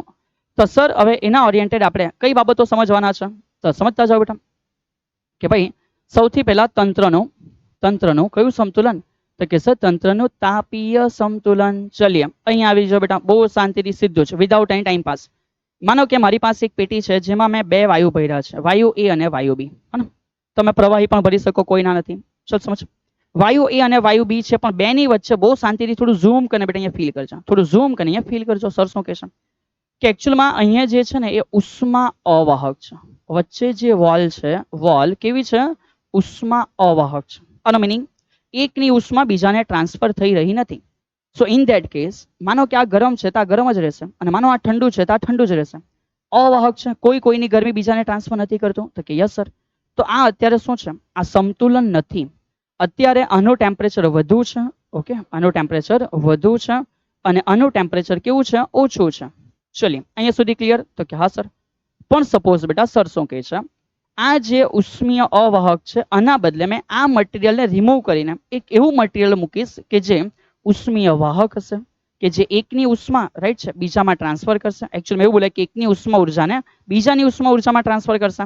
તો માનો કદાચ મેં એવું કેમ કે હવે અહીંયા ઉષ્મીય વાહક છે, અહીંયા ઉષ્મીય વાહક છે, તો શું થશે, તો માનો બેટા આનું ટેમ્પરેચર વધારે છે, આનું ટેમ્પરેચર ઓછું છે, કોઈ ના નથી. પણ જો આ વાહક હોય તો ધીમે ધીમે જે ઉષ્મા ઉર્જા છે એ વહન પામે, અને ત્યાં સુધી વહન પામશે, એ ત્યાં સુધી વહન પામશે જ્યાં સુધી એનું ટેમ્પરેચર અને બી નું ટેમ્પરેચર સેમ થઈ જાય. બોલીએ હા કે બોલીએ ના, તો કે યસ સર. તો જે સમય બેટા એ અને બી નું ટેમ્પરેચર કેવું થઈ જશે, તો કે સર સેમ થઈ જશે. એને તમે એવું કહેશો કે તાપીય સંતુલન છે, નહીં કે થર્મોડાયનેમિક. સર ક્લિયર કરે છે, માત્ર ટેમ્પરેચર સેમ થયું છે, આનો મિનિંગ એ તાપીય સંતુલન છે. સો જ્યારે કોઈ બે પદાર્થો છે એને એકબીજાના ઉષ્મીય સંપર્કમાં લાવવામાં આવે, સર શું કહે છે સમજો, જ્યારે બે પદાર્થો છે એને એકબીજાના કયા ઉષ્મીય સંપર્કમાં લાવવામાં આવે તો જ એકની ઉષ્મા બીજામાં ટ્રાન્સફર થઈ અને બંનેના ટેમ્પરેચર સરખા થશે. એને આપણે એવું કહેવાના છે કે કયા પ્રકારનું છે, તો કે સર એ તાપીય સંતુલન છે. બોલીએ હા કે બોલીએ ના, તો કે હા સર. ચલિए તો અહીંયા આપણે કહી શકીએ બહુ આરામથી બેટા, એકદમ સિમ્પલ સેન્ટેન્સ છે. ચલિए તો અહીંયા સમજો, જે ઉષ્માને એક બાજુથી બીજી બાજુ વહેવા દે છે, તો કે હા કોણ, તો કે સર ઉષ્મીય વાહક છે. તો એવા કિસ્સામાં શું થાય, તો કે આવા કિસ્સામાં સમય જતા તાપીય સંતુલન થાય. તાપીય સંતુલન ઇન શોર્ટ બંનેનું ટેમ્પરેચર કેવું થઈ જાય, સેમ થઈ જાય યાર. ચલિए ટુ નાઇસ. તો જો અહીંયા સુધી ક્લિયર છો તો હવે આપણે આગળ વધીએ. સો આટલી બધી વસ્તુઓને કર્યા પછી આપણે હવે એકચ્યુઅલમાં એન્ટર થયા પ્રથમ નિયમને સમજવા માટે. સર પ્રથમ થોડી ના છે, અહીંયા તો કઈ અલગ લખેલું છે, સમજવા માટે પ્રથમ, નામ પ્રથમ નથી બેટા. સમજ, આ કન્ફ્યુઝન શું છે કે ભાઈ અત્યારે આપણે ચાલુ કર્યો એક નિયમ સમજવાનો, એ સમજતી વખતે પહેલો છે, બટ એનું નામ છે થર્મોડાયનામિકનો શૂન્યક્રમનો નિયમ. સબ આ અજીબો ગરીબ ઘટના કેવી હે ને, ન્યૂટનનો પહેલો નિયમ, ન્યૂટનનો બીજો નિયમ, ન્યૂટનનો ત્રીજો નિયમ, કેપ્લરનો પહેલો નિયમ, કેપ્લરનો બીજો નિયમ, કેપ્લરનો ત્રીજો નિયમ. આ અચાનક નવું શું આવી ગયું કે સર શૂન્યક્રમનો નિયમ. સર આનો મિનિંગ એવો થયો હશે કે કદાચ આ બધી વસ્તુઓની શોધ થઈ એની ઇન્ટર બિટવીનમાં કદાચ આર્યભટ્ટજીએ શૂન્ય શોધી કાઢ્યું હશે. તો લોકોને પછી એવું થઈ ગયું હશે કે શૂન્ય શોધાઈ ગયું તો હવે શરૂઆત શૂન્યથી કરવી જોઈએ, અને એના લીધે સાહેબ શૂન્ય પછી પહેલો અને પછી બીજો. બોલ હા કે બોલલા, બમ મારા. ઓ હેલો આ બાજુ હા ને, ફાલતુની ગોલ ગોલ વાતો વિચારવી જ નહીં. ગોલ ગપ્પા જેવું ઇન્સાન, ચલી આ બાજુ બર્ગર જેવા ઇન્સાનો, બર્ગર ગોલ આવે એટલે એવું શૂન્યક્રમ નિયમ આપી દે બેટા. કોઈ બર્ગર સાથે આ નિયમની કમ્પેરિઝન ના કરશે, હે. સમજ સર શું કહે છે, એકચ્યુઅલમાં એક કહાની બહુ અલગ છે. કહાની એવી છે કે ખરેખર પ્રથમ નિયમની શોધ થઈ. આ પ્રથમ નિયમ શું છે એ સર તમને સમજાવશે, કોઈ ના નથી. પ્રથમ નિયમના આધારે પછી બીજા નિયમની પણ ચર્ચા થઈ, એ પણ સર તમને સમજાવશે, કોઈ ના નથી, હે. તો પ્રથમ નિયમ અને બીજા નિયમની ચર્ચા થઈ જાય પછી ખબર પડે કે આ બે નિયમ માટે એક મૂળભૂત વસ્તુ છે એ તો દુનિયા સમક્ષ આવવાની બાકી રહી ગઈ, એટલે એ તો લોકોની સાથે ડિસ્કશન કરવાનું જ બાકી રહી ગયું. સર અમને સમજ નહીં પડી, ચાલ સર સમજાવે છે, બહુ શાંતિથી સમજ. વેરી ફર્સ્ટ તમને શું ખબર છે, તો સમજ જે ન્યૂટનજીએ નિયમ આપ્યા, આ ન્યૂટનજીના નિયમ સમજ. તો એમણે પ્રથમ નિયમમાં એવું કીધું કે ભાઈ બળ જેવું કંઈ છે, હા. તો પછી જે બીજો નિયમ છે એ બીજા નિયમમાં કીધું કે બળનું મૂલ્ય F = ma આવે, તો ખાસ. અને પછી ત્રીજા નિયમમાં કીધું ડાયરેક્શન વિશે કે ભાઈ બળ એકચ્યુઅલમાં છે એ પહેલો બીજા પર લગાડે અને બીજો પહેલા પર લગાડે, મૂલ્ય સમાન છે પણ દિશા પરસ્પર કેવી છે, વિરુદ્ધ છે, તો કે હા સર. તો મૂલ્ય સમાન, દિશા પરસ્પર વિરુદ્ધ. તો એમણે પછી એમાં દિશાઓની વાત કરી. તો પહેલા કોની વાત કરવાના? તો કે સાહેબ બળની વાત કરવાના. ભાઈ એ હું છે તો સમજાવો. એક એવી વસ્તુ જેના લીધે પદાર્થમાં પ્રવેગ ઉત્પન્ન થાય. પછી તમે આવ્યા કે એની વેલ્યુ શોધી અને પછી આવ્યા કે ભાઈ એની દિશા શોધી. સો એક લિંક જનરેટ થઈ. સેમ સમજ સર શું કહે છે? કેપ્લર માટે સમજ સર કહે છે કે ભાઈ કેપ્લરજી શું કહે છે? તો કેપ્લરજી એવું કહે છે કે ભાઈ કેપ્લરનો પ્રથમ નિયમ, જો સૌથી પહેલા એમણે એવું કીધું ડાયરેક્ટ જ કક્ષા પર ક્ષેત્રફળ પણ જતા રહ્યા. પહેલા એમણે કીધું કે કક્ષા કેવી છે? તો પ્રથમ નિયમ કહે છે કક્ષા જે છે બેટા એ અંડાકાર છે, એટલે કે લંબવૃત્ત છે. બંબવૃત્ત ના બેટા, બંબવૃત્ત ના બેટા. કેવી છે સમજ? જે કક્ષા છે એ એકચ્યુઅલમાં લંબવૃત્તીય છે. તો કક્ષા લંબવૃત્તીય છે. પછી બીજો નિયમ આપ્યો કે હવે એ લંબવૃત્તીય કક્ષા માટેના ક્ષેત્રફળ સમાન સમયગાળામાં અંતરાયેલા એક સમાન હશે. અને પછી ત્રીજો નિયમ આપ્યો અને પછી ત્રીજા નિયમમાં કીધું કે હવે એ જે ગોલ ગોલ ફરી રહ્યા છે ને એનો જે આવર્તકાળ છે એ ટી સ્ક્વેર, હે ને, ટી સ્ક્વેર એ એક ક્યુબ અર્ધ દીર્ઘ અક્ષના ઘનના કેવા પ્રમાણમાં છે? સમપ્રમાણમાં છે. તો એની એક સિરીઝ જનરેટ થઈ ને. તો એકચ્યુઅલમાં આ લોકોમાં પ્રોબ્લેમ શું પડી કે પ્રથમ નિયમ સમજાવી દીધો. શું સમજાયો? સર ખાલી લખી બતાવે છે કે પ્રથમ નિયમ એવું કહી દે છે કે જે ડેલ્ટા ક્યુ છે એનો meaning delta W plus delta you છે. સર આ શું છે? તો એ આપણે કમ્પ્લીટલી સમજવાના છે. આના પછીના મતલબ કે જે બી કન્સેપ્ટ આવે છે એમાં. બટ આ સમજવા માટે જરૂરી છે કે તાપમાન શું છે ખબર હોય તો આ બધી વસ્તુ સમજાશે. એ જ રીતે બીજા નિયમમાં પણ એમણે થોડી વાતો કરી દીધી ઉષ્મા એન્જિન માટે અને રેફ્રિજરેશન માટે. એક એક્ઝામ્પલ દ્વારા સર વાત કરે છે. પણ આ બધી મેટર સમજવા માટે ભાઈ એકચ્યુઅલમાં મૂળભૂત તો તાપમાન છે. તો પેલા દુનિયાને એ તો સમજાવો કે તાપમાન શું છે. હા કે ના? દુનિયાને એ તો સમજાવો કે તાપમાન શું છે, તો પછી બાકીની વાતો સમજાવવાની ચાલુ થાય. તો એક્ઝેક્ટલી પહેલો અને બીજા નિયમ પછી દુનિયા તાપમાન શું છે એની એક વાત કરે છે. એટલે એને એન્ટર કરાય છે કઈ રીતે? તો કે શૂન્ય ક્રમના નિયમ તરીકે. આશા રાખું છું કે આ કહાની તમને સમજ પડી હશે. સો કહાની એ છે કે પહેલા અને બીજા નિયમની અંદર મૂળભૂત વસ્તુ તો ટેમ્પરેચર છે. સો પહેલાની મૂળભૂત વસ્તુ તો લોકો સમક્ષ મૂકો અને એ જે છે એને કહેવાય શૂન્ય ક્રમનો નિયમ છે. એને શું કહેવાય? શૂન્ય ક્રમનો નિયમ છે. ચલિએ હવે આ નિયમને સમજવાનો કેવી રીતે? એકદમ નાના બચ્ચાની જેમ. આ નિયમને સમજવાનો કેવી રીતે? એકદમ નાના બચ્ચાની જેમ. તો સર એવું કહે છે કે ભાઈ આ છો તમે, યુ આર. આ છો તમે, સો આ છે બેટા તમે. ઓકે. અને આ કોણ છે? આ છે તમારું પરમ મિત્ર, યોર બેસ્ટ ફ્રેન્ડ. આ છે તમારું પરમ મિત્ર, યોર બેસ્ટ ફ્રેન્ડ. ખબર નહીં કોનું નામ દિમાગમાં આવ્યું હશે. હા, કોનું નામ દિમાગમાં આવ્યું? હા, સરે કીધું યોર બેસ્ટ ફ્રેન્ડ. કોનું નામ દિમાગમાં આવ્યું? અંદર ખુદ બેટા ખુદની અંદર વિચારી લો. ચલો દરેકના બેસ્ટ ફ્રેન્ડ હશે આશા રાખો છો. સો તમે છો ને તમારા બેસ્ટ ફ્રેન્ડ છે. હવે સાવંત સર તમારી સાથે મુલાકાત કરે છે. તો સમજ સર તમારી પાસે આવ્યા, હા, તો સર તમારી પાસે આવ્યા અને આપણા લોકોની કોઈ વાતચીત ચાલે છે. તે વાતચીતમાં ખબર પડી અને વાતચીતમાં ખબર પડી કે યાર અત્યારે આપણી પાસે તમારી પાસે બી 100 રૂપિયા છે. વાહ. અને મારી પાસે બી 100 રૂપિયા છે. ચલિએ ટુ નાઇસ યાર. બરાબર. સર રૂપિયા ગુજરાતીમાં કેમ લખ્યું? મને મન થયું. તો સમજ અત્યારે સર તમારી સાથે વાતચીત કરે અને તમારી પાસે બી 100 રૂપિયા, મારી પાસે બી 100 રૂપિયા. હવે તમારી સાથે વાતચીત પૂરી કર્યા પછી સાવંત સર ગયા તમારા ફ્રેન્ડ પાસે. ચલિએ સર હવે તમારા કોઈ મિત્ર સાથે મળતી વખતે વાત કરે છે. તો એ વાતમાં એવી ખબર પડી, સમજ સર શું કહેશું, એ વાતમાં એવું ખબર પડી કે મારી પાસે 100 રૂપિયા છે અને પેલા તમારા મિત્ર પાસે પણ 100 રૂપિયા છે. ચલિએ આ વાતનો સિલસિલો અહીં ખતમ થઈ ગયો. હવે તો શું તમે મને કહી શકો કે તમારા અને તમારા મિત્રના પૈસા સરખા હશે કે નહીં હશે? એ સાહેબ આને કઈ બહુ હેવી લેવલનો ક્વેશ્ચન નહીં, કેવા બચ્ચા જેવો ક્વેશ્ચન છે. હવે જો ને હિન્દી ભાષામાં ખબર પડે કે તમારા અને મારા સરખા છે, તમારા અને મારા મિત્રના સરખા છે, તો ડેફિનેટલી મારા અને મારા મિત્રના બી સરખા જોઈને એમાં કાં કોઈ નવી વસ્તુ આવી ગઈ? બેટા આટલી સિમ્પલ વસ્તુ જે તમે અત્યારે બોર્ડ ઉપર જોઈને, આટલી સિમ્પલ વસ્તુ જેને તમે કહેતા છો ને કે સર આ કેટલી સરળ વસ્તુ છે, બેટા આટલી સરળ વસ્તુ આ જ જે છે એને કહેવાય થર્મોડાયનેમિક ફર્સ્ટ લો. આ થઈ ગયો તમારા માટે થર્મોડાયનેમિકનો ફર્સ્ટ લો બેટા. સર એટલે તો જે વસ્તુને તમે પૈસા દ્વારા સમજી એને માત્ર ટેમ્પરેચર દ્વારા સમજ. એને માત્ર ટેમ્પરેચર દ્વારા સમજ કે સર એવું કહી દે કે કદાચ તમે અને મેં બે એકબીજાએ સેકન્ડ કર્યું સમથિંગ ઓકે, તો સમજ તો તે દરમિયાન માનો કે તમારું કોઈ ટેમ્પરેચર હશે તો કે ઓકે સર, તો માનો તમારું ટેમ્પરેચર છે 30 સેલ્સિયસ અને મેં તમારી હાથે સેકન્ડ કર્યું તો ખબર પડી કે મારો અને તમારો હાથ સેમ ગરમ છે, તો મારું બી ટેમ્પરેચર 30 સેલ્સિયસ છે. ઓકે. પછી મેં ગયો તમારા મિત્ર પાસે અને તમારા મિત્ર સાથે મેં સેકન્ડ કર્યો. એ સેકન્ડ કરતા મને ખબર પડી કે મારું બી 30 છે અને તમારા પરમ મિત્રનું ટેમ્પરેચર બી કેવું છે? 30 સેલ્સિયસ છે. તો મારો હાથ તમારા હાથ સાથે સમતુલનમાં, મારો હાથ તમારા પરમ મિત્ર સાથે બી સમતુલનમાં. તો શું તમારા બે હાથ એકબીજાના ટચ કરાવશે? તમે અને તમારા પરમ મિત્ર, સર કહે છે પરમ મિત્રી ના બેટા, પરમ મિત્ર. અને અમુકના ઇન્સાનોના ખબર નહીં દિમાગ કાં ઝબકશે. તો 30°C શું તમે બી એકબીજા સાથે એક સમાન ટેમ્પરેચર ધરાવો છો? તો કે યસ સર.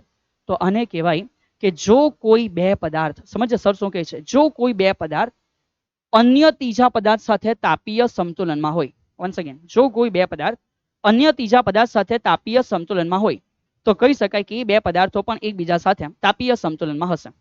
હા કે ના? આ થઈ ગયો પહેલો નિયમ, બહુ સિમ્પલ.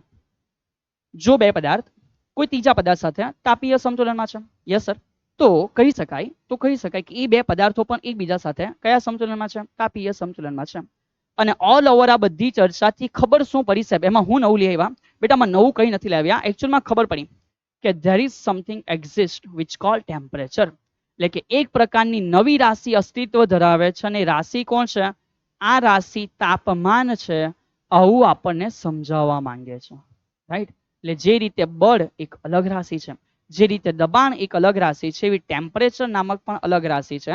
એનું અસ્તિત્વ આ નિયમ સમજાવે છે. ઓકે, ચલિએ. તો આશા રાખું છું કે સમજવા માટે તો તમે બહુ ઇઝીલી સમજી ગયા. હવે થોડા એનસીઈઆરટી ના શબ્દ ચેક કરી લઈએ. ચલિએ. સો સર શું કહે છે કે બે તંત્રો સ્વતંત્ર રીતે, જો બે તંત્ર એ સ્વતંત્ર રીતે કોઈ ત્રીજા તંત્ર સાથે તાપીય સમતુલનમાં હોય, તો સર તમને એ જ સમજાવ્યું તો કે હા હોય તો તે બે પણ એકબીજા સાથે કયા સમતુલનમાં છે બેટા? તાપીય સમતુલનમાં હોય. ઓકે, અને આ નિયમને એવું કહેવાય કે પ્રથમ નિયમ છે. ચલિए, ટુ નાઇસ. આગળ વધીએ. ઈસવીસન 1931માં બેટા આર.એચ. ફાઉલરે થર્મોડાયનેમિક્સનો જે નિયમ છે એ શોધેલો. અને એ કયો નિયમ? તો કે ભાઈ એ છે શૂન્યક્રમનો નિયમ. સાહેબ આમાં હું તમે આવું તમે બી શોધી કાઢતા લાગે યાર, હે ને? આપણને એવું ફીલ થાય કે સાહેબ આ તો બહુ સિમ્પલ વસ્તુ હતી, મેં પણ શોધીને દુનિયાની સામે ડિસ્કવર કરી દેતા, ડિલિવર કરી દેતા. બટ જ્યારે ઇનિશિયાલિટી ઉપર કઈ વસ્તુનો વિચાર કરો ને, એ જ બહુ મોટી વસ્તુ હોય છે. એકવાર કોઈ વસ્તુ શોધાઈ ગયા પછીનો ડેવલપમેન્ટ આપો એ શું છે ખબર? એની અંદર કંઈક ને કંઈક નવી વસ્તુ કરવાની છે જે ઇન્સાન વિચારી શકે. માન કે એકવાર મકાન બની ગયો, એની અંદર મોડિફિકેશન એ ઇન્સાન વિચારી શકે, પણ ઇનિશિયાલિટી પર એ વિચારું કે મકાન જેવું પણ કંઈ બની શકે, વિચ ઇઝ ડિફિકલ્ટ. હે ને? સમજો. સો હરેક જગ્યાએ આપણને લાગે કે પાયાની બાબતો તો કેટલી સિમ્પલ છે, કારણ કે આજે તમે એ પાયાથી ઘણું આગળ વધી ચૂકેલા છો. સો એટલે તમને એવું લાગે છે કે પાયો બહુ સિમ્પલ છે, બટ શરૂઆત એ જ બહુ ડિફિકલ્ટ વસ્તુ છે. જે પાયાની અંદર રહેલી વસ્તુને સમજવાની છે, દુનિયાની સમક્ષ મૂકવાની છે અને ત્યાંથી નવા વિચારોને શરૂઆત આપવાની, આ વસ્તુ એ પ્રારંભમાં ડિફિકલ્ટ હોય છે, જે પાછળ જતા જ્યારે રિવીલ થઈ જાય છે ત્યારે તમને સરળ ફીલ થાય છે. ઓકે, ચલીએ. તો તેથી ભલે આસાન લાગે છે, તમને એવું લાગે કે સર અમે બી વૈજ્ઞાનિક બની જતે, it is not possible like that way. હે ને? ચલીએ, થઈ ગયું. આગળ વધીએ. સો હવે નેક્સ્ટ અહીંથી શું છે સમજવાના. ચલીએ, તો હવે અહીંથી આપણે શરૂઆત આપવાના નેક્સ્ટ આના પછી કે ભાઈ તંત્રની આંતરિક ઉર્જા શું છે. ક્યારનું તમારા દિમાગમાં ફરતું હશે ને કે સર તમે કેટલી બધી વાર આ શબ્દ બોલી ગયા, આંતરિક ઉર્જા, ઇન્ટરનલ એનર્જી. શું બોલાશે? Internal energy. આ શું છે ને આપણે સમજીએ. તંત્ર માટે આપણે INTERNAL એનર્જી. સો આ ઇન્ટરનલ એનર્જી શું છે એની આપણે સમજવાની શરૂઆત કરતા ગયા. ચલીએ. So ready for that internal energy. चलिए आने फरी पाछो एक एग्जाम्पल द्वारा समझिए. सर શું કહે છે? मैं तो रस्ते पे जा रहा था, मैं भेलपुरी. ओ भाई भेलपुरी, चल इधर अब ओ हेलो. चलिए सर શું કહે છે કે માન કે આ રસ્તો છે બેટા, એ રસ્તા ઉપર તમારું આ એક વાહન છે. ચલિए ઓકે, ટુ નાઇસ. હવે એ વાહન એકચ્યુઅલમાં ગતિ કરી રહ્યું છે. સર શું કહે છે સમજ. આ વાહન છે એકચ્યુઅલમાં શું કરે તો કે સર આ વાહન છે અહીંયાથી ગતિ કરી રહ્યું છે, સમજો. ચલિए આ અંદર તમે ડ્રાઈવર બી છો, યો ટુનો ઇન્સાન. ચલો, તો માન તમે આ રસ્તા ઉપર જ્યારે ગતિ કરો છો, આ રસ્તા ઉપર જ્યારે ગતિ કરો છો તો શું ચેન્જ આવે? તો સમજ સર શું કહે છે કે આ રસ્તા ઉપર તમે જો ગતિ કરો તો કહી શકાય કે સર મારી ગતિ દરમિયાન મારી સાથે સંકળાયેલી ઉર્જા એક ગતિ ઉર્જા છે. સમજે સર શું છે? કઈ છે? ગતિ ઉર્જા છે. ઓકે, હવે સર શું કહે છે જો કદાચ એવું થાય કે તમારા રસ્તાની અંદર જ જો કદાચ એવું થાય કે તમારો આ જે રસ્તો છે એ રસ્તા બેટા આ રીતે એક ધાડ આવી જાય. ઓકે, અને હવે તમે સિમ્પલ યાર તમને ડ્રાઇવિંગ આવડે છે તો તમે અહીંયાથી એમ ચાલ્યા. હવે જ્યારે ધાડ આવ્યો ત્યારે ધાડ ઉપર ચડી ગયા. યાર કોઈ ના નથી યાર. ચલ, તો તમે બેટા આ રીતે ધાડ ઉપર ચડી ગયેલા છે, મારી કોઈ ના નથી. સો જે સમયે તમે ધાડ ઉપર ચડી ગયા, સર શું કહે છે સમજ બેટા કે તમે જે સમય અહીંયાથી આ રીતે ધાડ ઉપર ચડી ગયા, તેનો મિનિંગ શું તમારી ગતિ ઉર્જા અને સ્થિતિ ઉર્જામાં ફેર થયો? તો કે હા સર, ગતિ ઉર્જા અને સ્થિતિ ઉર્જા બદલાયેલી હશે. મે બી કદાચ મારો વેગ ઓછો થયેલો હશે પણ મારી સ્થિતિ ઉર્જા તો વધી ગયેલી હશે. પણ સર શું કહે છે સમજ, પણ એ કહી અહીંયા એવું કહી શકાય કે ભાઈ અહીંયા જે યાંત્રિક ઉર્જા છે ને એ અચળ છે. કોણ બદલાયું? તો કે સર ગતિ ઉર્જા ઘટી હશે. અને કોણ બદલાયું? તો કે સર સ્થિતિ ઉર્જા. હાઇટ વધી ગઈ તો સ્થિતિ ઉર્જા વધી હશે. તો આ થયું બેટા યાંત્રિક ઉર્જા સાથેની વાત. કોની સાથે? યાંત્રિક ઉર્જા સાથેની વાત. અને એમાં જે થાય એને કહેવાય યાંત્રિક ઉર્જા સંરક્ષણ. કે ગતિ ઉર્જા શું થઈ? ઘટી. તો સ્થિતિ ઉર્જા શું થઈ? વધી. સોલ ઓવર યાંત્રિક ઉર્જા અચળ રહી. ચલિए આ જે મેટર છે તો તમે જાણતા હશો. સર આખા ચેપ્ટરને બેટા આ રીતે રિલેટ કરીને સમજાવવા પ્રયત્ન કરશે. અધરવાઇઝ રટ્ટા માર સ્કીમમાં બેટા મતલબ કે રટ્ટો મરાઈ જાય પણ શું થયું ને એ ખબર નહીં પડે બેટા. પછી દિમાગ ફરી જાય યાર. ચલ શાંતિથી સમજ. હા, સો શાંતિથી સમજ યાર કે સર શું કહે છે, ગાડી તમે ચલાવી રહ્યા છો, એ ગાડી ચલાવતા ચલાવતા માન તમે ટેકરો ઉપર લઈ લીધો તો કે યસ, તો ગતિ ઉર્જા શું થઈ? ઘટી. સ્થિતિ ઉર્જા શું થઈ? વધી. પણ આ બંનેની અંદર યાંત્રિક ઉર્જા કેવી હશે? અચળ હશે. બાકીના ફેક્ટરને અત્યારે અવગણી લેવી યાર. તો આ થયું તમારા માટે કોણ? તો કે આ થયું તમારા માટે યાંત્રિક ઉર્જા અનુસાર બેટા વાત, અથવા યાંત્રિક ઉર્જા સંરક્ષણ અનુસાર વાત. પણ હવે સમજ સર શું કહે છે. કે માન યાર યો તમે એ જે વાહન છે, આ જે તમારું વાહન છે એને ચલાવી રહ્યા છો, સમજ. તો આ તમારું વાહન સર અહીંયા લઈ આવે છે. ઓહ, બિના પેંડે કે આ ગયા બેટા. ચલ સમજ. એક પેંડ વિચાર રહી ગયો તમારી ગાડીને. ચલિए તો સમજ સર શું કહે છે કે આ જે છે તમે અહીંયા આવી રહ્યા છો, એકચ્યુઅલમાં આ જે તમારું આખું વાહન છે બેટા, સમજ એક ટેન્કર છે. અને ટેન્કર કમ્પ્લીટલી પાણીથી ફિલઅપ કરેલો છે. સમજ સર શું કહે છે, આ ટેન્કર છે, આ ટેન્કર કમ્પ્લીટલી પાણીથી શું કર્યું છે બેટા? ફિલઅપ કર્યું છે, એવું સમજી લો. ચલિए પાણી પાણી પાણી પાણી પાણી પાણી પાણી. તમે તમારી જગ્યાએ જ ઉભા રહેલા છો. તમે તમારી જગ્યાએ જ ઉભા રહેલા છો. શું આ જગ્યાએ તમારી કોઈ ગતિ ઉર્જા હશે? તો કે હા સર, આ જગ્યાએ અમારી ગતિ ઉર્જા શૂન્ય હશે. શું આ જગ્યાએ તમારી કોઈ સ્થિતિ ઉર્જા હશે? તો કે સાહેબ આ જગ્યાએ તમે હાઇટ પણ 0 છે તો સ્થિતિ ઉર્જા બી 0 હશે. તો અત્યારે એવું ધારી લો ને કે અમારી સબ યાંત્રિક ઉર્જા શૂન્ય છે. ચલિए ઓકે, તો ધારી લઈએ કે તમારી યાંત્રિક ઉર્જા અત્યારે કેવી છે? શૂન્ય છે. સો ટેમ્પરરી થોડું એવું ઇમેજિન કરો, મતલબ કે સમજવા માટે. પણ માન હવે સર શું કરે છે, હવે તમારા પ્યારા નવા લીધેલા ટ્રકની અંદર સર શું કરે છે સમજ. સર બેટા આગ લગાવે છે. સર બહારથી મતલબ કે આખા ટેન્કર ઉપર મતલબ કે આ રીતે આગ લગાવવા પ્રયત્ન કરે છે. અને આગ લાગે ત્યારે સમજ બેટા અંદરનું જે પાણી છે શું થશે? તો કે ભાઈ આગ લાગે તો અંદરનું પાણી ગરમ થવાની શરૂઆત થશે. તો શું આ ટ્રકની ગતિ ઉર્જામાં વધારો થયો? તો કે ના સાહેબ, એ તો ટ્રક તાનો તાં છે. શું એ ટ્રકની સ્થિતિ ઉર્જામાં વધારો થયો? શું ટ્રક મતલબ કે ગરમ થઈને ઉપર ચાલ્યું, ફૂટ્યું? તો કે ના સાહેબ, હજુ એવું કંઈ થયું નથી. તો નથી ગતિ ઉર્જા કે નથી સ્થિતિ ઉર્જા, એનો મિનિંગ નથી યાંત્રિક ઉર્જામાં કોઈ ચેન્જીસ થયો. તો શું આ ગરમીના લીધે કોઈ ચેન્જીસ થયો જ નથી? ના સર, થાય ને. આ પાણી જે અંદર છે એ એકચ્યુઅલમાં ગરમ થઈ રહેલું હશે. પાણીના અણુઓ સતત ને સતત, માન કે પાણી છે, વરાળ બની, વરાળના અણુઓ કન્ટિન્યુઅસલી કઈ ગતિ કરી રહ્યા છે ઇનસાઇડ જ. તો સર એવું કહી શકે. સમજ શું કહે છે બેટા? સર બહુ શાંતિથી સમજ. આ આવી ગયા આપણા મેઇન કી પોઈન્ટ ઉપર. આટલી બધી સ્ટોરીની ચર્ચા કર્યા પછી મેઇન કી પોઈન્ટ ઉપર, કે અંદર જે તમે આ કણો જોઈ રહ્યા છો, શું એ કણો વાયુરૂપ એ ગતિ કરતા હશે? શું એની ગતિ ઉર્જા બદલાય? તો કે હા સાહેબ, એની ગતિ ઉર્જામાં ચેન્જીસ થયો હશે. તો હા ભાઈ, માની લેવું કે એની ગતિ ઉર્જા બદલાઈ. કોની? તો કે કણોની. શું એ કણો કન્ટિન્યુઅસલી અપ એન્ડ ડાઉન થતા છે? શું એની હાઇટમાં ચેન્જીસ છે? શું કહી શકાય એની સ્થિતિ ઉર્જા બદલાય? તો કે હા સર, અમે સમજી શકીએ કે એની સ્થિતિ ઉર્જા બદલાતી હશે. તો જે આંતરિકની સ્થિતિ ઉર્જા અને ગતિ ઉર્જા છે એને ભેગી કરીને જે બોલાય એને બોલાય એની આંતરિક ઉર્જા છે. સમજો સર શું કહે છે. જ્યારે ગરમ કર્યું ત્યારે આખું ટ્રક એ કોઈ ગતિમાં નથી આવ્યું, એ ટ્રકની કોઈ સ્થિતિ ઉર્જા નથી બદલાયેલી.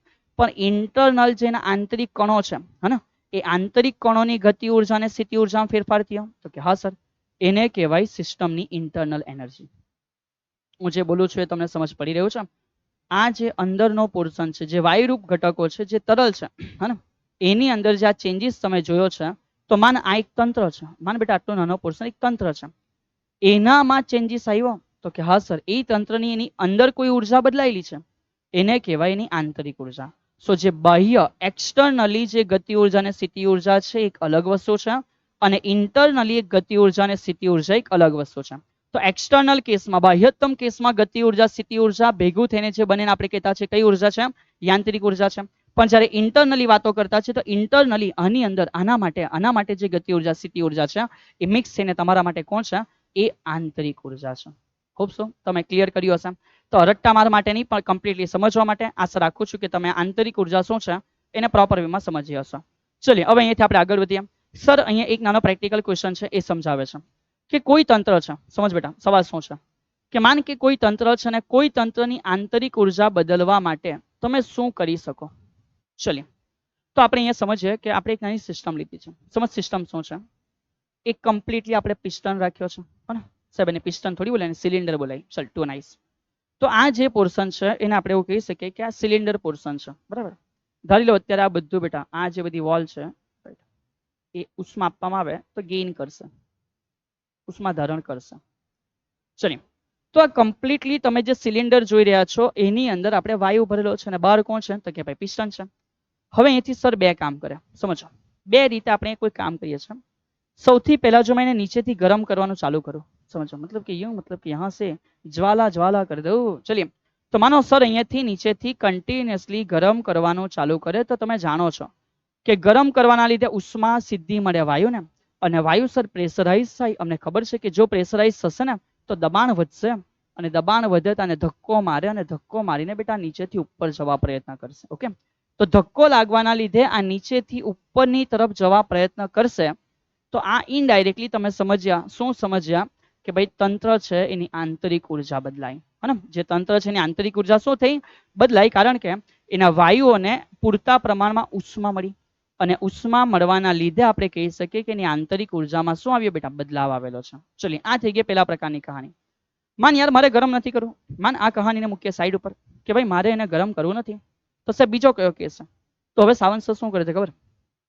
આ જે પિસ્ટન છે, માન એ પિસ્ટન ઉપરથી મતલબ ક્યાંથી બળ આપીને મતલબ કે યું યું અહીંયા આટલે ગઈને પછી મતલબ કે ઠીક છે અહીંયા ગઈને મેં યું એમ નીચે દબાવવા ટ્રાય કરું છું, સમજ નીચે લાવવા ટ્રાય કરું છું.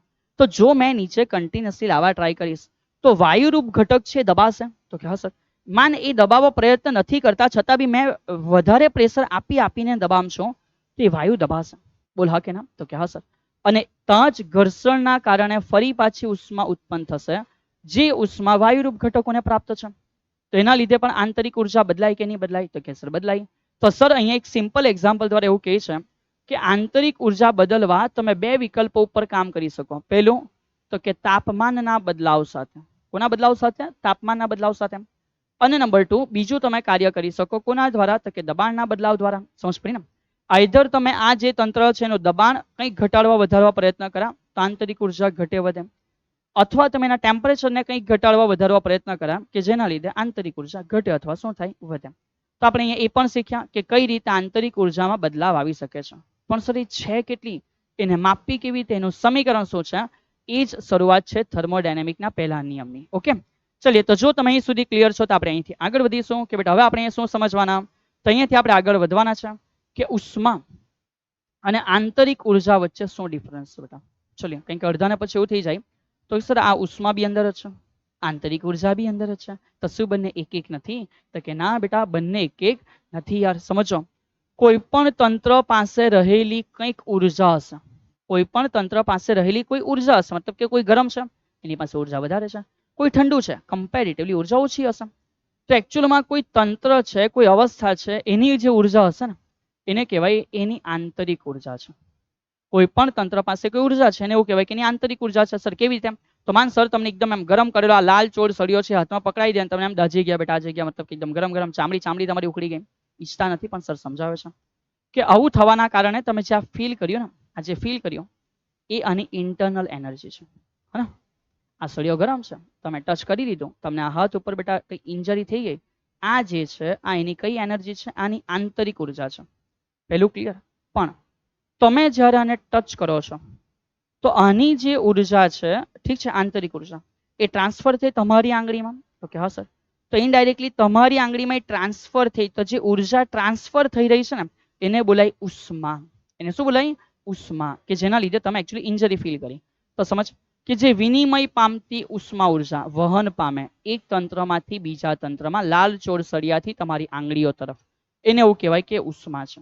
ચલિए, સો વન્સ અગેન, થર્મોડાયનેમિક માટે એટલે કે કોઈ બી તંત્ર માટે એની જે આંતરિક ઉર્જા છે થઈ શકે એની ગરમી અથવા એના દબાણના લીધે હોય, પણ એ જ્યારે ટ્રાન્સફર થાય એક તંત્રમાંથી બીજા તંત્રમાં જશે, હે ને, તે ટ્રાન્સફર જ્યારે થાય એટલે કે વિનિમય પામે તો એ જ ઉષ્મા ઉર્જા છે એને આપણે એવું બોલવાના છે કે કોણ છે? ઉષ્મા છે. ઓકે, ચલિए, તો જો અહીંયા સુધી ક્લિયર છે તો આપણે આગળ વધ્યા કે સર હવે પછી આપણે શું સમજવાના? તો હવે બેટા આપણે એન્ટ્રી લેશું ઓફિશિયલી થર્મોડાયનેમિકનો પ્રથમ નિયમ સમજવા માટે. હા કે ના યાર? ચલિए, તો જો તમે અહીં સુધી દરેકે દરેક વસ્તુને કમ્પ્લીટલી સમજી ગયા છો તો સરને એકવાર ડેફિનેટલી જણાવો કે હા સર હરેક વસ્તુ અમે સમજી રહ્યા છે. બીજું, સરે ઘણી બધી સ્લાઇડ બેટા ક્લિયર કરી છે. શું સર આ બધી સ્લાઇડ અમે બધી મગઅપ કરીએ કે આ બધી? બેટા નહીં યાર, સર બી તમને એ રીતે જ સમજાવે છે જે સમજવા માટે આવશ્યક વસ્તુ છે બેટા, હા ને. એ બધી વસ્તુને એ રીતે તમારે ઓકે મગઅપ કરીને જ આગળ વધવું આવશ્યક નથી યાર. ચલીએ, તો અહીંયાથી આપણે પ્રથમ નિયમ શીખવાના છે, પણ એ પહેલા સર તમને થોડી સામાન્ય કેમિસ્ટ્રીની વાતો છે એકવાર કરી દઈ છે. ફિઝિક્સમાં બી આપણે એને જોવાનું છે, તેથી આવશ્યક વસ્તુ છે. ચલીએ, વેરી ફર્સ્ટ આપણે અમુક સમજવાના થર્મોડાયનેમિક પ્રક્રિયાઓ. ચલીએ, થર્મોડાયનેમિક પ્રક્રિયાઓ. તો સર આ થર્મોડાયનેમિક પ્રક્રિયાઓ એટલે શું છે? તો આશા રાખું છું કે કેમિસ્ટ્રી છે, તમે નામો ઓલરેડી સાંભળ્યા હશે. તો વેરી ફર્સ્ટ પહેલી જે પ્રક્રિયા છે હું લખું છું. નંબર 1 પહેલી પ્રક્રિયા છે એને કહેવાય સમતાપી પ્રક્રિયા. ઠીક છે, કઈ પ્રક્રિયા કહેવાશે? સમતાપી પ્રક્રિયા. તમારામાંથી ઘણા બધાને યાદ આવી ગયું હશે આઇસોથર્મલ પ્રોસેસ. એવી પ્રક્રિયા કે જેમાં કોઈ તંત્ર એ વાતાવરણને ઉષ્મા નથી આપતું કે વાતાવરણની ઉષ્મા પોતે નથી મેળવતું. તો એમાં આપણે એવું કહી શકીએ કે કોઈ ટેમ્પરેચર ચેન્જ નહીં થશે. તો કે હા સર. તો સમજ કે કોઈ તંત્ર એવું છે જેમાં ટેમ્પરેચર બદલાતું નથી. કોઈ તંત્ર એવું છે જેમાં ટેમ્પરેચર બદલાતું નથી. તો ટેમ્પરેચર નથી બદલાતું એને કહેવાય સમતાપીય. તો એના જ પરથી આપણે બીજું સમજીએ કે સમોષ્મી શું છે. એ જ રીતે તમે એને સમજી શકો છો સમોષ્મી માટે પણ, કે સમોષ્મીનો મિનિંગ પણ સમજો યાર, કે કોઈ બી સિસ્ટમ છે ફરી પાછી ઉષ્મા નથી ગુમાવતું, ઉષ્મા નથી મેળવતું. તો સર સમતાપી ને સમોષ્મી કેમ અલગ અલગ છે? તો સમજ યાર, સમતાપીમાં ચેન્જીસ આવી શકે દબાણ દ્વારા પણ, હે. ચલીએ, તો સમતાપીનો મિનિંગ સિસ્ટમ માટે ટેમ્પરેચર અચળ હશે. સમોષ્મીનો મિનિંગ બેટા સિસ્ટમ ઉર્જા નથી ગુમાવતું, નથી મેળવતું. સમોષ્મી આઇસોબેરિક બેટા. ચલીએ પછી આગળ આઇસોચોરિક. નંબર 3 ત્રીજું જે નામ છે એને કહેવાય સમદાબી પ્રક્રિયા. ઓકે, સમદાબી પ્રક્રિયા આપણે આને ઇન ડિટેલ આવતા લેક્ચરમાં ચર્ચા કરવાના છે. અત્યારે સર ખાલી નામ આઈડિયા આપે છે. આ હરેક પ્રક્રિયાનું નામ જાણી લેવું, પછી આપણે દરેક માટે થર્મોડાયનેમિકનો પહેલો નિયમ ભણશું. પહેલો નિયમ સમતાપી માટે, પહેલો નિયમ સમોષ્મી માટે, પહેલો નિયમ સમદાબી માટે, અને પછી પહેલો નિયમ સમજશું સમકદ માટે. ઓકે સર, બસ 4 જ પ્રક્રિયા આવે ને? અરે ના ભાઈ ના, ऐसा नहीं होता और एक नाम है, એને એવું કહેવાય ચક્રીય પ્રક્રિયા, કે જ્યારે ઇન્સાન ઘૂમી ઘૂમીને ત્યાં જ આવી જાય. ઇન્સાન ઘૂમી ઘૂમીને ત્યાં જ આવી જાય, એવી રીતે કોઈ સિસ્ટમ બી ઘૂમી ઘૂમીને ત્યાં જ આવી જાય, તેને એવું કહેવાય કે ચક્રીય પ્રક્રિયા છે. ઠીક છે, સાયક્લિક પ્રોસેસ છે. તો અહીંયા સર શું કહે છે? કોને સમતાપી કહેવાય? સિસ્ટમ જેમાં ટેમ્પરેચર અચળ હશે. કોને સમોષ્મી કહેવાય? એવી સિસ્ટમ, એવું તંત્ર કે જે નથી ઉષ્મા મેળવતું કે નથી ઉષ્મા ગુમાવતું. સમદાબી પ્રક્રિયા એક એવી સિસ્ટમ છે કે જેમાં પ્રક્રિયાઓ તો થઈ રહી છે પણ દબાણ બદલાતું નથી, તંત્રનું દબાણ અચળ છે. સમકદ પ્રક્રિયા એવું તંત્ર, એવું સિસ્ટમ કે જેમાં બીજું બધું થતું હશે પણ કદ બદલાતું નથી. અને છેલ્લું ચક્રીય પ્રક્રિયા કોને કહેવાય? કોઈ સિસ્ટમ કોઈ એક અવસ્થા ધરાવે છે, એ અવસ્થાથી અલગ અલગ વાતો પતી ગઈ અને પાછું ત્યાં જ આવી ગયું. સર સમજ નહીં પડી. તમારે બેટા તમારી પાસે પાણી છે, તો અમે પાણીને ઠંડુ કર્યું તો ધીમે ધીમે બરફ બની ગયો, અને બરફ બનાવ્યા પાછો ગરમ કરી નાખ્યો અને પાછું પાણી પર આવી ગયા. હા સર. તો પાણી હતું 30 અંશે, તમે ઠંડુ કરીને બરફ બનાવ્યો, બરફ ઘન અવસ્થામાં ગયો, ઘન અવસ્થામાંથી પાછો ગરમ કર્યો, પીગળ્યો, અને પાણી આવી ગયું પાછું 30 અંશ ઉપર. તો જ્યાં હતું ત્યાં આવીને પાછા આવી ગયા. તો કે હા સર, એને કહેવાય ચક્રીય પ્રક્રિયા, સાયકલિક પ્રોસેસ. તો આ દરેક વિશે ઇન ડિટેલ ચર્ચાઓ આપણે લેક્ચરમાં કરીશું, પણ એ બધું કરવા માટે આવશ્યક છે થર્મોડાયનેમિકનો પ્રથમ નિયમ. ચલીએ, તો હવે અહીંથી સર કહે છે થર્મોડાયનેમિકનો પ્રથમ નિયમની શરૂઆત. પણ એ પહેલા સર તમે પહેલા બહુ બધી વાતો કરી દીધી. એ પહેલા આપણે જોવાના અમુક કોમન આલેખ. તો સમજો, સર સૌથી પહેલા સમતાપી માટે ડ્રો કરે છે પી વિરુદ્ધ વી નો આલેખ. સમજો બેટા સર શું કહે છે? પી વિરુદ્ધ વી નો આલેખ કોના માટે? સમતાપી પ્રક્રિયા માટે. તો તમને ખબર હશે કે સર જ્યારે તાપમાન અચળ હોય ત્યારે દબાણ એ કદ સાથે વ્યસ્ત પ્રમાણમાં સંબંધ ધરાવે. બોલીએ હા કે બોલીએ ના? દબાણ વધે, કદ ઘટે. હા કે ના? ચલ ટુ નાઇસ. તો આનો મિનિંગ આ આલેખ બેટા નીચે ડાઉનફોલ આવશે, કે જો દબાણ શું થાય? ઘટે તો કદ વધે, અને જો કદ ઘટેલું હશે તો દબાણ વધેલું હશે. ચલીએ, આ જ રીતનો આલેખ જો આપણે સમોષ્મી માટે સમજવા પ્રયત્ન કરીએ તો બેટા બધા ધ્યાન રાખજો. સમોષ્મી માટે પી વિરુદ્ધ વી નો જે આલેખ છે સમથિંગ ધીસ આ રીતે બનવાનો છે. કેમ? બધું સર ધીમે ધીમે સમજાવશે, કોઈ ના નથી. ખાલી અત્યારે એક્સેપ્ટ કરો કે આવા આલેખો છે. સમદાબી. તો સમદાબીનો મિનિંગ શું થાય? તો કે સર દબાણ નહીં બદલાતું હશે. ચલીએ, તો સર કહે છે કે સમદાબી માટે શું થશે? તો મિનિંગ સમજ બેટા, કે આ પી છે અને આ વી છે. તો સર દબાણ તો બદલાતું નહીં હશે, તો દબાણ અચળ, કદ બદલાયા કરતું હશે, વધે કાં તો ઘટે, પણ દબાણ અચળ. કાં થયું સમદાબી માટે. તો સર સમકદ માટે શું થયું હશે? તો સર એ બી સમજાવે છે કે ભાઈ સમકદ માટે સમજ કદાચ એવું હશે કે આ પી છે, એવું નહીં હશે, આવું જ હશે કે સર કદ અચળ, દબાણ ભલે વધે કે દબાણ ભલે ઘટે, કદ કેવું અચળ. આ થઈ ગયો સમકદ માટેનો પીવી નો આલેખ. અને ત્યાર પછી કહે છે કે સર ચક્રીય પ્રક્રિયામાં શું થશે? તો ચક્રીય પ્રક્રિયામાં માન આ દબાણ હશે અને માનો બેટા આ બાજુ કદ હશે. તો કદાચ કોઈ પ્રક્રિયા છે એ ચાલુ થશે. તો કે ઓકે સર, ચાલુ થઈને કદાચ આવી રીતે હશે ને પછી એમ હશે. તો એકવાર શું થયું? તો કે સર એકવાર આ રીતે કદ વધ્યું અને દબાણ ઘટ્યું. તો બીજી વાર કદ ઘટ્યું અને દબાણ શું થયું? વધી ગયું. તો કે આ રીતે જે પ્રક્રિયા જ્યાંથી ચાલુ થાય ત્યાં જ આવીને અટકે એને એવું કહેવાય કે કઈ પ્રક્રિયા છે? ચક્રીય પ્રક્રિયા છે. તો અત્યારે આપણે બહુ જ ઇઝી રીતે આ આલેખોને માત્ર જાણી લેવા પ્રયત્ન કર્યો છે. પછી આપણે એના હજુ ડેપ્થમાં જવાના છે, દરેક માટે કાર્ય પણ શોધવાના છે. ઓકે, ચલિए તો વન્સ અગેન સર શું કહે છે? સમતાપી પ્રક્રિયાનો મીનિંગ તાપમાન કેવું હશે? અચળ સર. અચળ તાપમાને દબાણ અને કદ વ્યસ્ત પ્રમાણમાં છે. બોયલના નિયમ અમે ભણેલા છે. એવું મતલબ કે નીચે આવી ગયો. સમોષ્મી પ્રક્રિયા માટે આ રીતનો આલેખ તમારો જનરેટ થશે. કેમ એ આપણે બહુ શાંતિથી સમજશું. સમદાબી પ્રક્રિયા માટે આપણે જોઈ શકીએ છીએ કે જે દબાણ છે કેવું છે? તો કે સર દબાણ અચળ છે એટલે દબાણ અક્ષ આ રીતે મતલબ કે લંબ આલેખ અમને જનરેટ કરશે.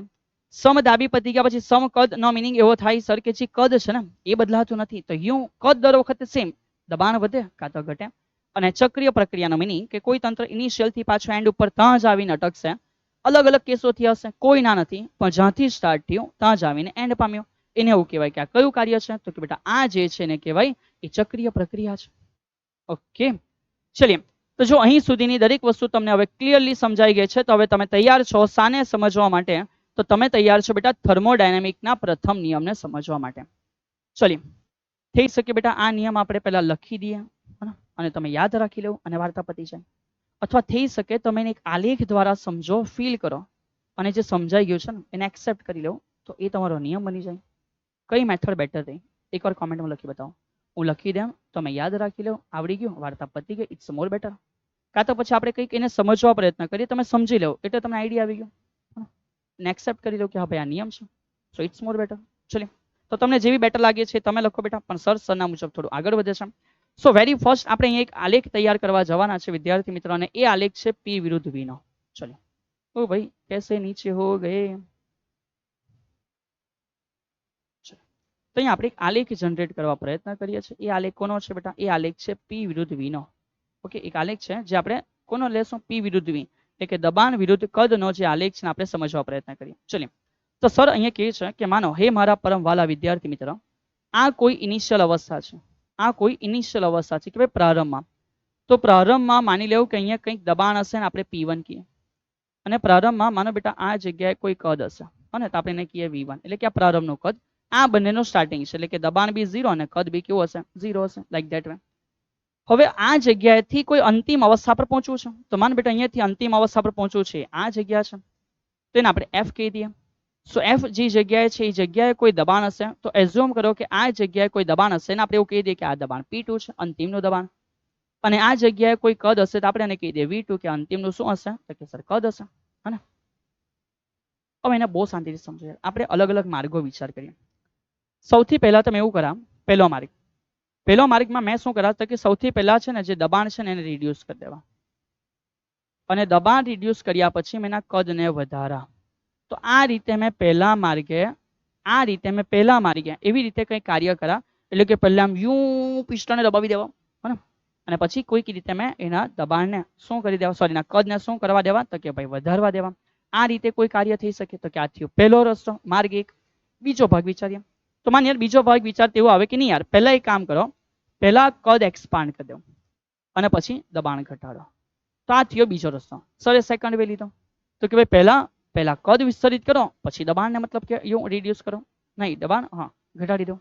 ચલિए આ થયો સેકન્ડ મતલબ કે ફેઝ, બીજો રસ્તો થઈ ગયો. અને ત્રીજા રસ્તાનો અલગ વિચાર કરીએ કે માન ત્રીજો રસ્તો શું છે? તો સર કહે છે કે ભાઈ તમે આ રીતે જવા દો ને યાર, જે થતું હશે સીધું ત્યાં પહોંચો નહીં, હે ને? તો 3 અલગ અલગ માર્ગ આપણે લીધા. સમજ સર શું કહે છે? આપણે 3 અલગ અલગ માર્ગ લીધા. આ 3 માર્ગ કયા છે? તો કે વેરી ફર્સ્ટ આપણે આ રીતે આવ્યા, આ બીજો માર્ગ છે કે આપણે આ રીતે આવ્યા બેટા યુ, અને આ ત્રીજો માર્ગ છે કે તમે આ રીતે દબાણ અને કદ સાથે ચેન્જ કરતા ગયા, અને ત્રીજો માર્ગ આ રીતે તમે અહીંયા પહોંચી ગયા કંઈ. ચલિए તો 3 અલગ અલગ પ્રોસેસ આપણે કરીને કોઈ એક જ જગ્યાએથી કોઈ અંતિમ જગ્યાએ જવા પ્રયત્ન કર્યો. તો સમજો સર શું કહે છે, અહીં આપણે 3 અલગ અલગ વસ્તુ કરી, તો આમાં ડેફિનેટલી પ્રક્રિયાઓ અલગ અલગ રીતે થાય છે.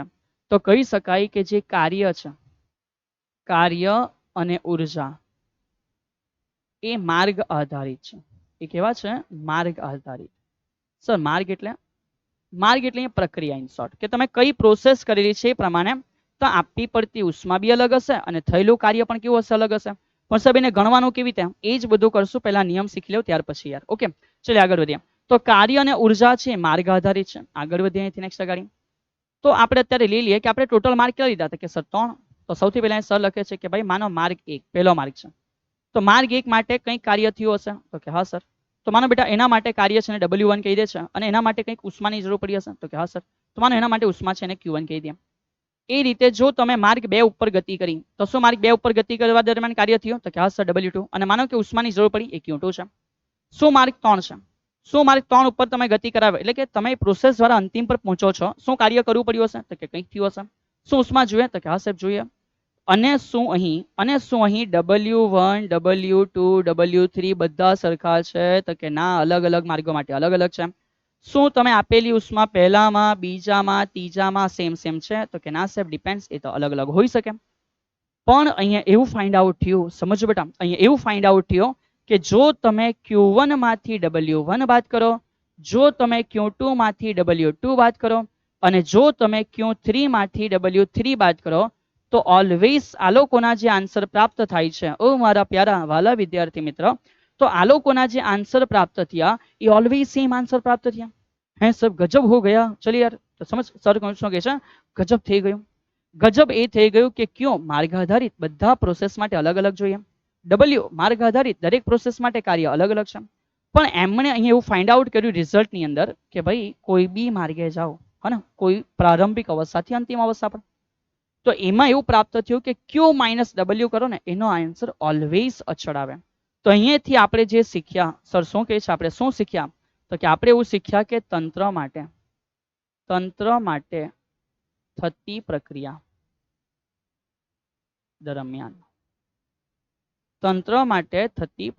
દરમિયાન સમજો સર શું કહે છે કે જે પ્રારંભિક અને અંતિમ અવસ્થા છે એ કાર્ય અને ઉર્જા છે અલગ અલગ છે. તો લખી શકાય કે જે કાર્ય અને ઉર્જા છે, કાર્ય અને ઉર્જા એ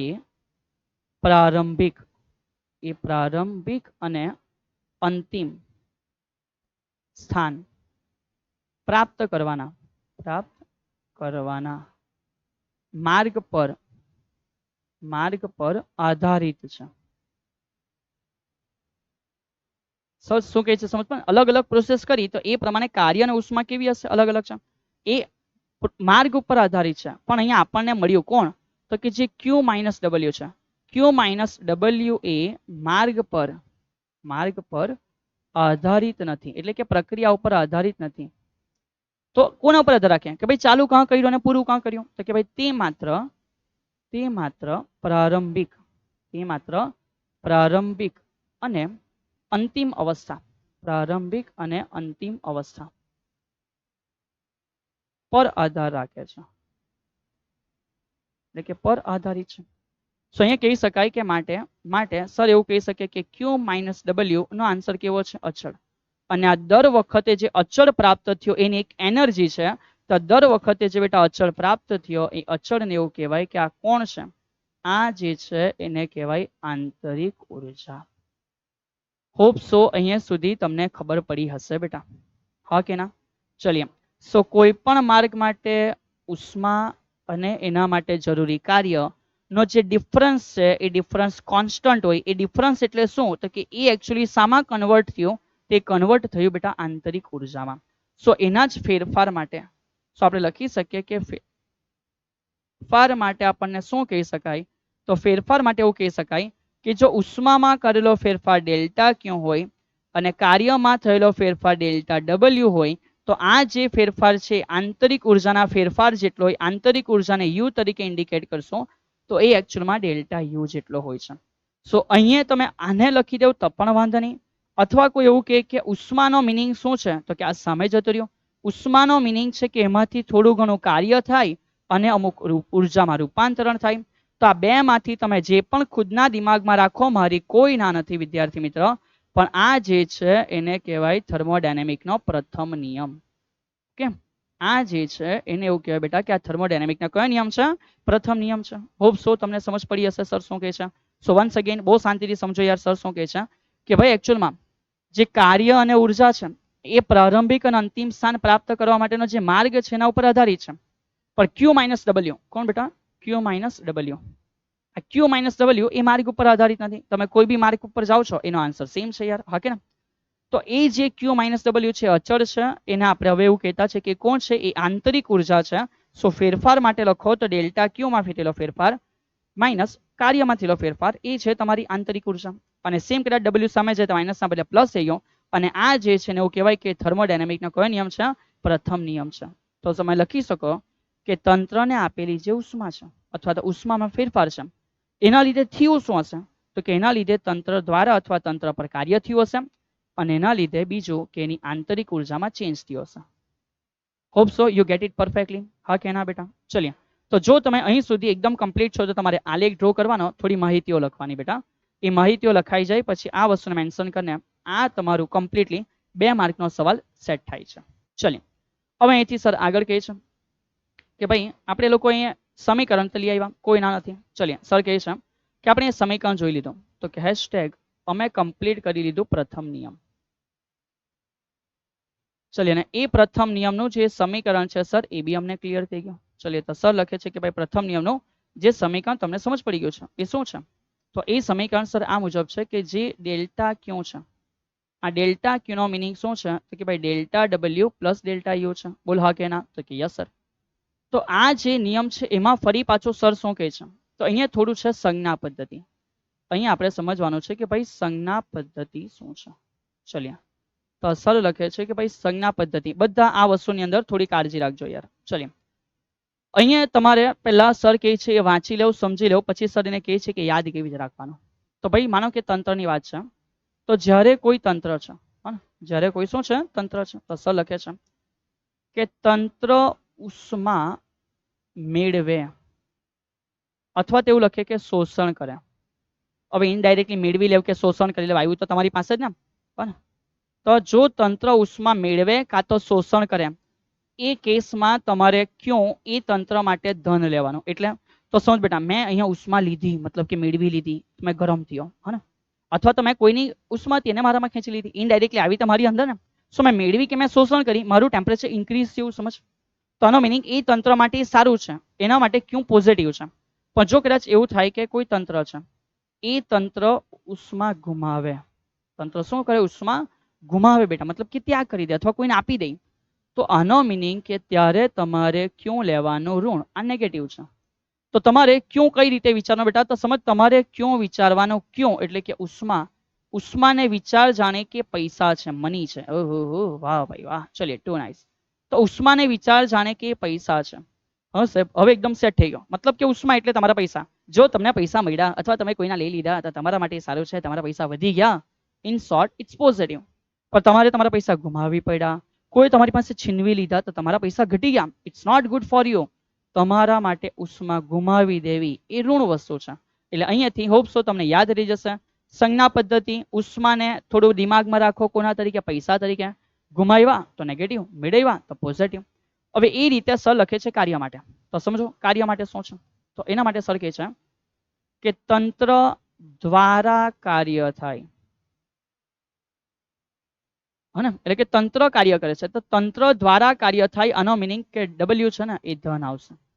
અને આ મોટે ભાગે એવો કેસ હશે જ્યાં પ્રસરણ થયેલું હશે. શું થતું હશે? પ્રસરણ થતું હશે.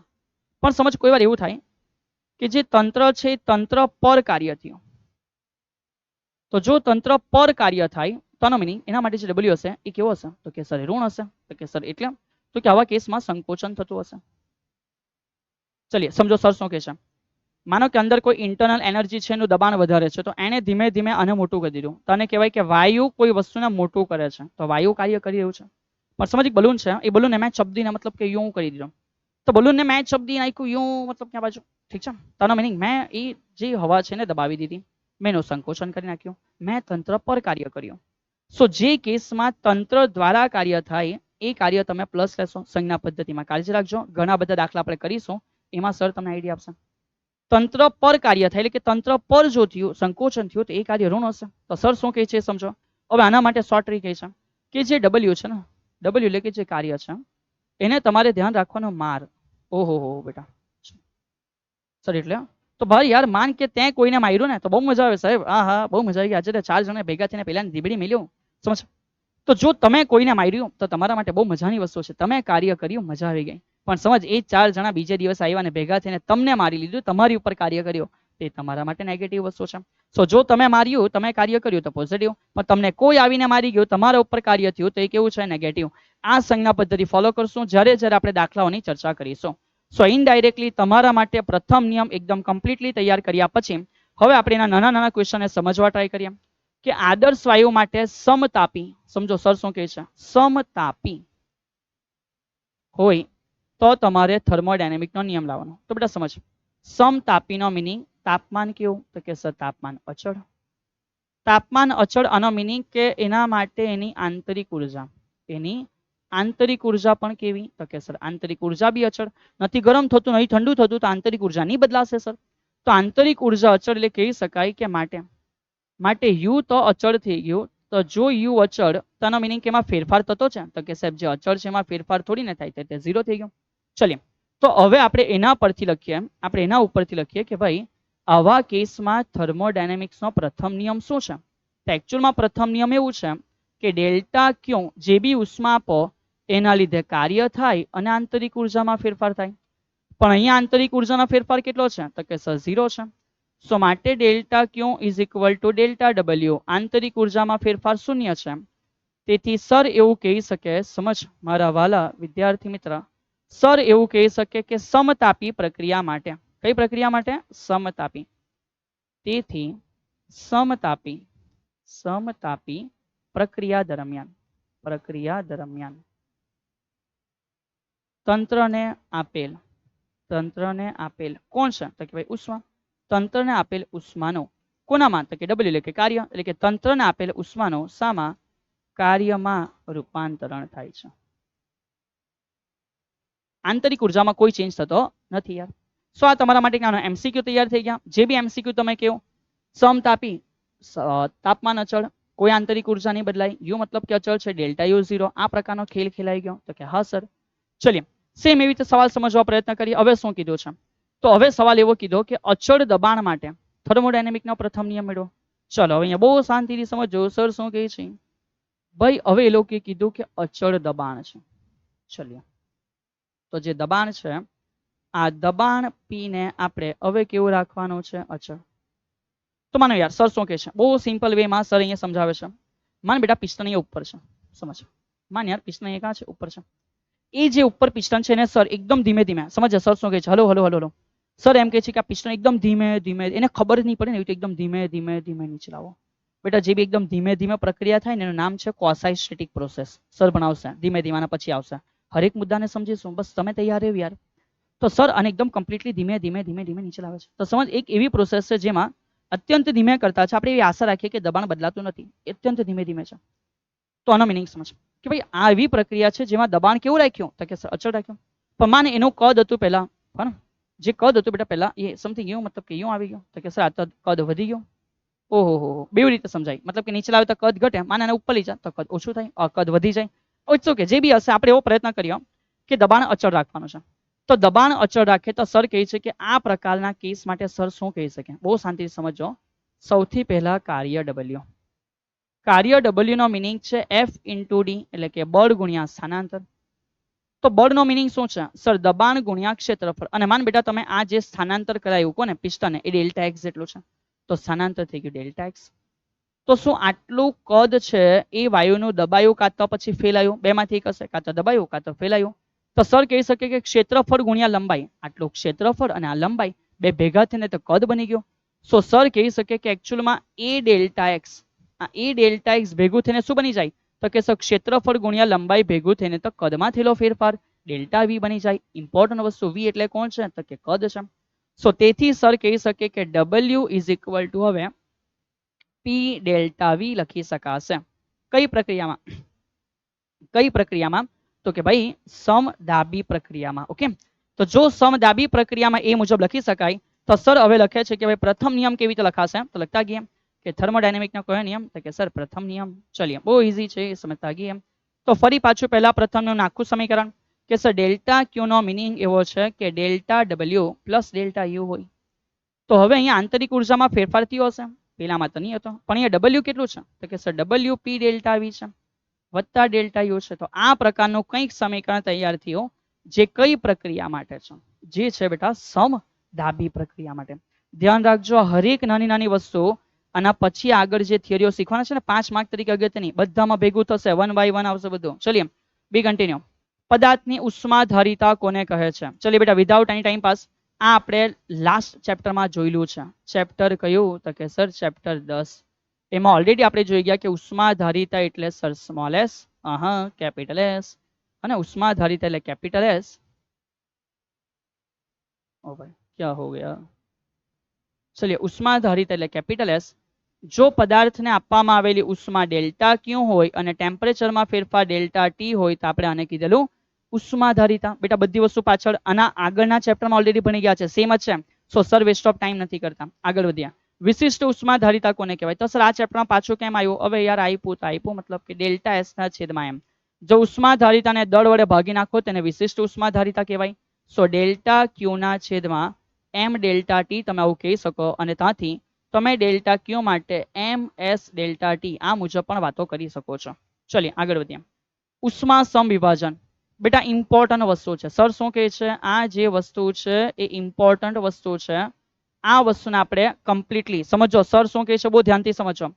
ઉર્જા સમવિભાજનને સમજવા જરૂરી છે ટોપિક એક મુક્તતાના અંશો. આ મુક્તતાના અંશો જે ટોપિક છે એ બેટાના પછીના ચેપ્ટરમાં છે. સો સર શું કરે છે? આ જે એક બે નાની થિયરીઓ છે એને સર આના પછીના ચેપ્ટરમાં જ્યારે પણ મુક્તતાના અંશો એકવાર હું તમને કમ્પ્લીટ સમજાવી દેમ છું, બોલ્ટ્ઝમેન અચળાંક સાથેની જે ઉર્જા છે હું તમને સમજાવી દેમ છું, પછી મેં આ જે ટોપિક છે ને કવર કરીશ તમારા માટે. સો બધા નોંધ ઉપર ધ્યાન આપજો સર શું કહે છે. આ ટોપિક છે બહુ સામાન્ય, તમે આરામથી સમજી લેશો, પણ એને પરફેક્ટલી સમજવા માટે તમારે એફ મુક્તતાના અંશો સમજવું પડશે. તે સમજાવ્યા પછી જ સર તમને આ સમજાવશે, ત્યાં સુધી કોઈ રટ્ટો મરાવીને સર આગળ લઈ જવાના નથી બેટા. તો ઉર્જા સમવિભાજન બી આપણે સમજશું. બધા ધ્યાન રાખો ઇન નેક્સ્ટ ચેપ્ટર. તો સર આ ચેપ્ટરમાં પછી સમજ નહીં પડ્યું તો નહીં બેટા, એવું કંઈ નથી કે જે આ ચેપ્ટરમાં આના દ્વારા જ સમજી શકાય. ચલિએ વાયુઓની બે વિશિષ્ટ ઉષ્માધારિતા બેટા આપણે સમજેલા, અચળ કદે અને અચળ કેવું દબાણે, સીપી અને સીવી. ચલિએ આગળ વધીએ. આદર્શ વાયુ માટે અચળ દબાણે વિશિષ્ટ ઉષ્માધારિતા અને વિશિષ્ટ ઉષ્માધારિતા વચ્ચેનો સંબંધ. તો બધા ધ્યાન રાખજો બેટા કે આદર્શ વાયુ માટે તમે એવું લખી શકો કે CP minus CV is equal to શું છે? આર છે. આર એટલે વાયુ અચળાંક છે. આ બી આપણે પ્રૂવ કરશું, PROVE ઇન નેક્સ્ટ ચેપ્ટર. કે જ્યારે મેં તમને પેલી બધી બાબતો સમજાવી દેમ એની સાથે જ આ આવશે ઉર્જા સમવિભાજન દ્વારા. ઓકે ચલિએ અવસ્થા ચલ રાશિઓ. તો બેટા અહીંયાથી થોડી નાની નાની વસ્તુઓ આવે છે એને આપણે કવર કરીને at the end of lecture તરફ આપણે પ્રયત્ન કરી રહ્યા છે. હવે સમજો અવસ્થા ચલ રાશિ એટલે શું? તો જે રીતે બેટા આપણે યંત્રશાસ્ત્રને સમજવા અમુક રાશિ આવે એવી રીતે થર્મોડાયનેમિકને સમજવા જે રાશિ આવે એને અવસ્થા ચલ રાશિ કહેવાય. જેમ કે દબાણ કહી શકાય, દબાણની જેમ તાપમાન કહી શકાય, તાપમાનની જેમ આપણે જે સમય છે આંતરિક ઉર્જા કહી શકાય. ઓકે પછી જે કેમિસ્ટ્રીમાં પોર્શનમાં તમે નામ સાંભળ્યું હશે કે જે એન્થાલ્પી છે. ઓકે એન્થાલ્પી, ચલો એન્થાલ્પી છે. પછી ચલ છે કે નહીં યાર વ્યવસ્થિત લખીએ હે. તેના પછી જે એન્થાલ્પી છે એવી રીતે તમે એક નામ સાંભળ્યું હશે એન્ટ્રોપી છે. તો આ જે બધી વસ્તુઓ છે એ જરૂરી છે કોના માટે? તો કે સર એ જરૂરી છે થર્મોડાયનેમિક્સ સમજવા માટે. તો એને કહેવાય અવસ્થા ચલ રાશિ. ચલિએ અવસ્થા રાશિ માટે સમીકરણ એટલે શું? તો એવું સમીકરણ બેટા જેમાં એની રાશિઓ વચ્ચેનો સંબંધ તમારી સમક્ષ હોય છે. ચલિએ અહીંયાથી આ જે છે બેટા સ્વાધ્યાય 11.1. સો સર શું કહે છે? આના પછીનો જે લેક્ચર આવશે એની શરૂઆત આપણે અહીંથી કરીશું, જેથી સર તમને દરેકે દરેક કન્સેપ્ટોનું એક નાનું રિવિઝન કરાવી દેશે. એ રિવિઝન થઈ જાય તો એની સાથે સર તમને સ્વાધ્યાયના દાખલા પણ આના પછીના લેક્ચરમાં સાથે જ આપવા જવાના છે. બીજી નોંધ શું સાંભળી લો બેટા, આ જે કંઈક થર્મોડાયનેમિક ચેપ્ટર ચાલી રહ્યું છે એના માટે અલગ અલગ આખો વિડીયો નહીં આવશે કે જેમાં ઉદાહરણ સ્વાધ્યાય હશે, કારણ કે આ ચેપ્ટરમાં ઉદાહરણ તો છે જ નથી અને ઓનલી સ્વાધ્યાય છે. હે સાહેબ આ જગ્યાએ ચેક કરો યાર, ખુશખબરી તો સમજ. ખાલી સ્વાધ્યાયના જ દાખલા છે, એ દાખલા આપણે જે ટોપિકો છે તે જગ્યાએ કવર કરશું. તેથી આના પછીનો જ્યારે લેક્ચર આવશે તો ઇનિશિયલી આ દાખલો તમને ડેફિનેટલી જોવા મળશે. તેથી સર કહી રાખે છે કે આપણે આને જોવાના છે શામાં? તો કે ભાઈ નેક્સ્ટ લેક્ચરમાં. ત્યાં સુધી તમે પ્રયત્ન કરી શકો છો. એ રીતે જ બીજો પણ છે, એ પણ આપણે જોવાના છે નેક્સ્ટ લેક્ચરની અંદર. સો થોડું તમારી ઉત્સુકતા બનાવી રાખવી પડશે.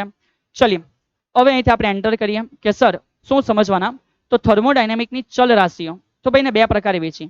પહેલી રાશિ એવું કીધું કે એક્સટેન્સિવ છે. એક્સટેન્સિવ એટલે તો સર અહીંયા સીધી વાત કહી કે પરિમાણ પર આધારિત. સમજો સર શું કહે છે, પરિમાણ પર આધારિત એટલે સર તો માનો યાર કે મેં સાવન સર જીરી કમતો હતો ત્યારે સરનું દળ તો કે 2 કિલો 3 કિલો 4 કિલો 5 કિલો. હવે બળું થયું તો કે 10 કિલો 20 કિલો 25 કિલો 30 કિલો. તો જેમ નાનું છે તો દળ નાનું હતું, એ વસ્તુ મોટી છે તો દળ વધારે છે. દળ એ એકચ્યુઅલમાં પરિમાણ પર આધારિત છે તો કે હા સર. તો એ રીતે સમજો યાર, જે રાશિઓ પરિમાણ પર આધારિત છે એને કહેવાય એક્સટેન્સિવ. ઓકે, પણ એવી રાશિ જે પરિમાણ પર આધારિત નથી એને કહેવાય ઇન્ટેન્સિવ. સો ધ્યાન રાખજો કે આ એવી રાશિ છે જે પરિમાણ પર આધારિત છે તો કે ભાઈ આધારિત નથી અને આધારિત છે. ચલીએ સો સર કહે છે કઈ રીતે, તો સમજતા જાઓ. આંતરિક ઉર્જા સર એ તો જેમ સાઇઝ મોટી તેમ વધારે હશે. કદ જેનું પરિમાણ મોટું એનું કદ વધારે. દળ જે બહુ મોટું એનું દળ વધારે. અને કાર્ય એ પણ એ રીતની જ વસ્તુ છે. તો આ બધી કઈ છે, આ બધી બેટા એક્સટેન્સિવ છે. તો ઇન્ટેન્સિવ એટલે કોણ, દબાણ. ભાઈ કોઈ બહુ મોટું છે એટલે દબાણ વધારે એવું થોડી લાગે. માન કે સર એકદમ જીરીકમથો બાટલો મૂકેલો છે ગેસથી ભરેલો અને બીજો બાટલો ખાલી છે, અથવા મોટો છે પણ એની કરતાં ખાલી છે, તો જે ભરેલો છે એમાં દબાણ વધારે હશે. સાઇઝ સાથે કોઈ મેટર નથી. ટેમ્પરેચર તમે કોઈ વસ્તુની સાઇઝ પરથી કહી શકો ને ટેમ્પરેચર વધારે હશે, એવું થોડી છે. તો જેને ગરમ કરલો હશે એનું ટેમ્પરેચર વધારે હશે. તો આ એવું છે જે પરિમાણ પર આધારિત નથી બેટા, તેને એવું કહેવાય કે કોણ છે, ઇન્ટેન્સિવ છે. કેવી રાશિ છે બેટા, ઇન્ટેન્સિવ. ચલીએ તો જો અહીં સુધી તમે મારી સાથે ક્લિયર કરી ગયા છો તો સરે તમારા માટે એક માર્કના પ્રશ્નો હોમવર્કમાં મૂક્યા છે, જે તમારે વાંચવાના છે, સમજવાના છે. સોલ્યુશન પણ સરે આપેલું છે, તમે આરામથી જોઈ શકશો બેટા. ચલીએ સો અહીંયાથી એક માર્કના જે પ્રશ્ન છે એ તમારે નોટમાં કમ્પ્લીટલી લખીને સોલ્વ કરવા સમજવા પ્રયત્ન કરવાનો છે. કોઈ તકલીફ હોય તો સરને તમે પૂછી શકશો. ઓકે, તો ઘણા બધા ક્વેશ્ચન એક માર્કમાં તમારા માટે રાખ્યા છે. સર આજના લેક્ચરમાં આપણે મેઇનલી શું સમજ્યા, તો સૌથી પહેલા આપણે તાપમાન અને એના માટે જે ઉષ્મા છે એને જાણવા પ્રયત્ન કર્યો. પછી આપણે શૂન્ય ક્રમનો નિયમ સમજ્યા વિદ્યાર્થી મિત્ર. શૂન્ય ક્રમ પછી આપણે પ્રથમ ક્રમનો નિયમ પણ આજે જ ભણી લીધો. સો આના પછીનો જે નેક્સ્ટ લેક્ચર છે સર જે કહે છે એ સમજો. જે નેક્સ્ટ લેક્ચર છે એ નેક્સ્ટ લેક્ચરમાં આપણે શું કરશું, તો કે ભાઈ આપણે એ લેક્ચરમાં સ્વાધ્યાયના દાખલા કરશું. બધા જ દાખલા થશે, કોઈ દાખલો બાકી નહીં રહેશે. ઠીક છે, તો સર શું કહે છે, આપણે સ્વાધ્યાયના બધા દાખલાઓ છે ને 1 by 1 કરવા પ્રયત્ન કરશું બીજા જે લેક્ચર આવે છે એની અંદર.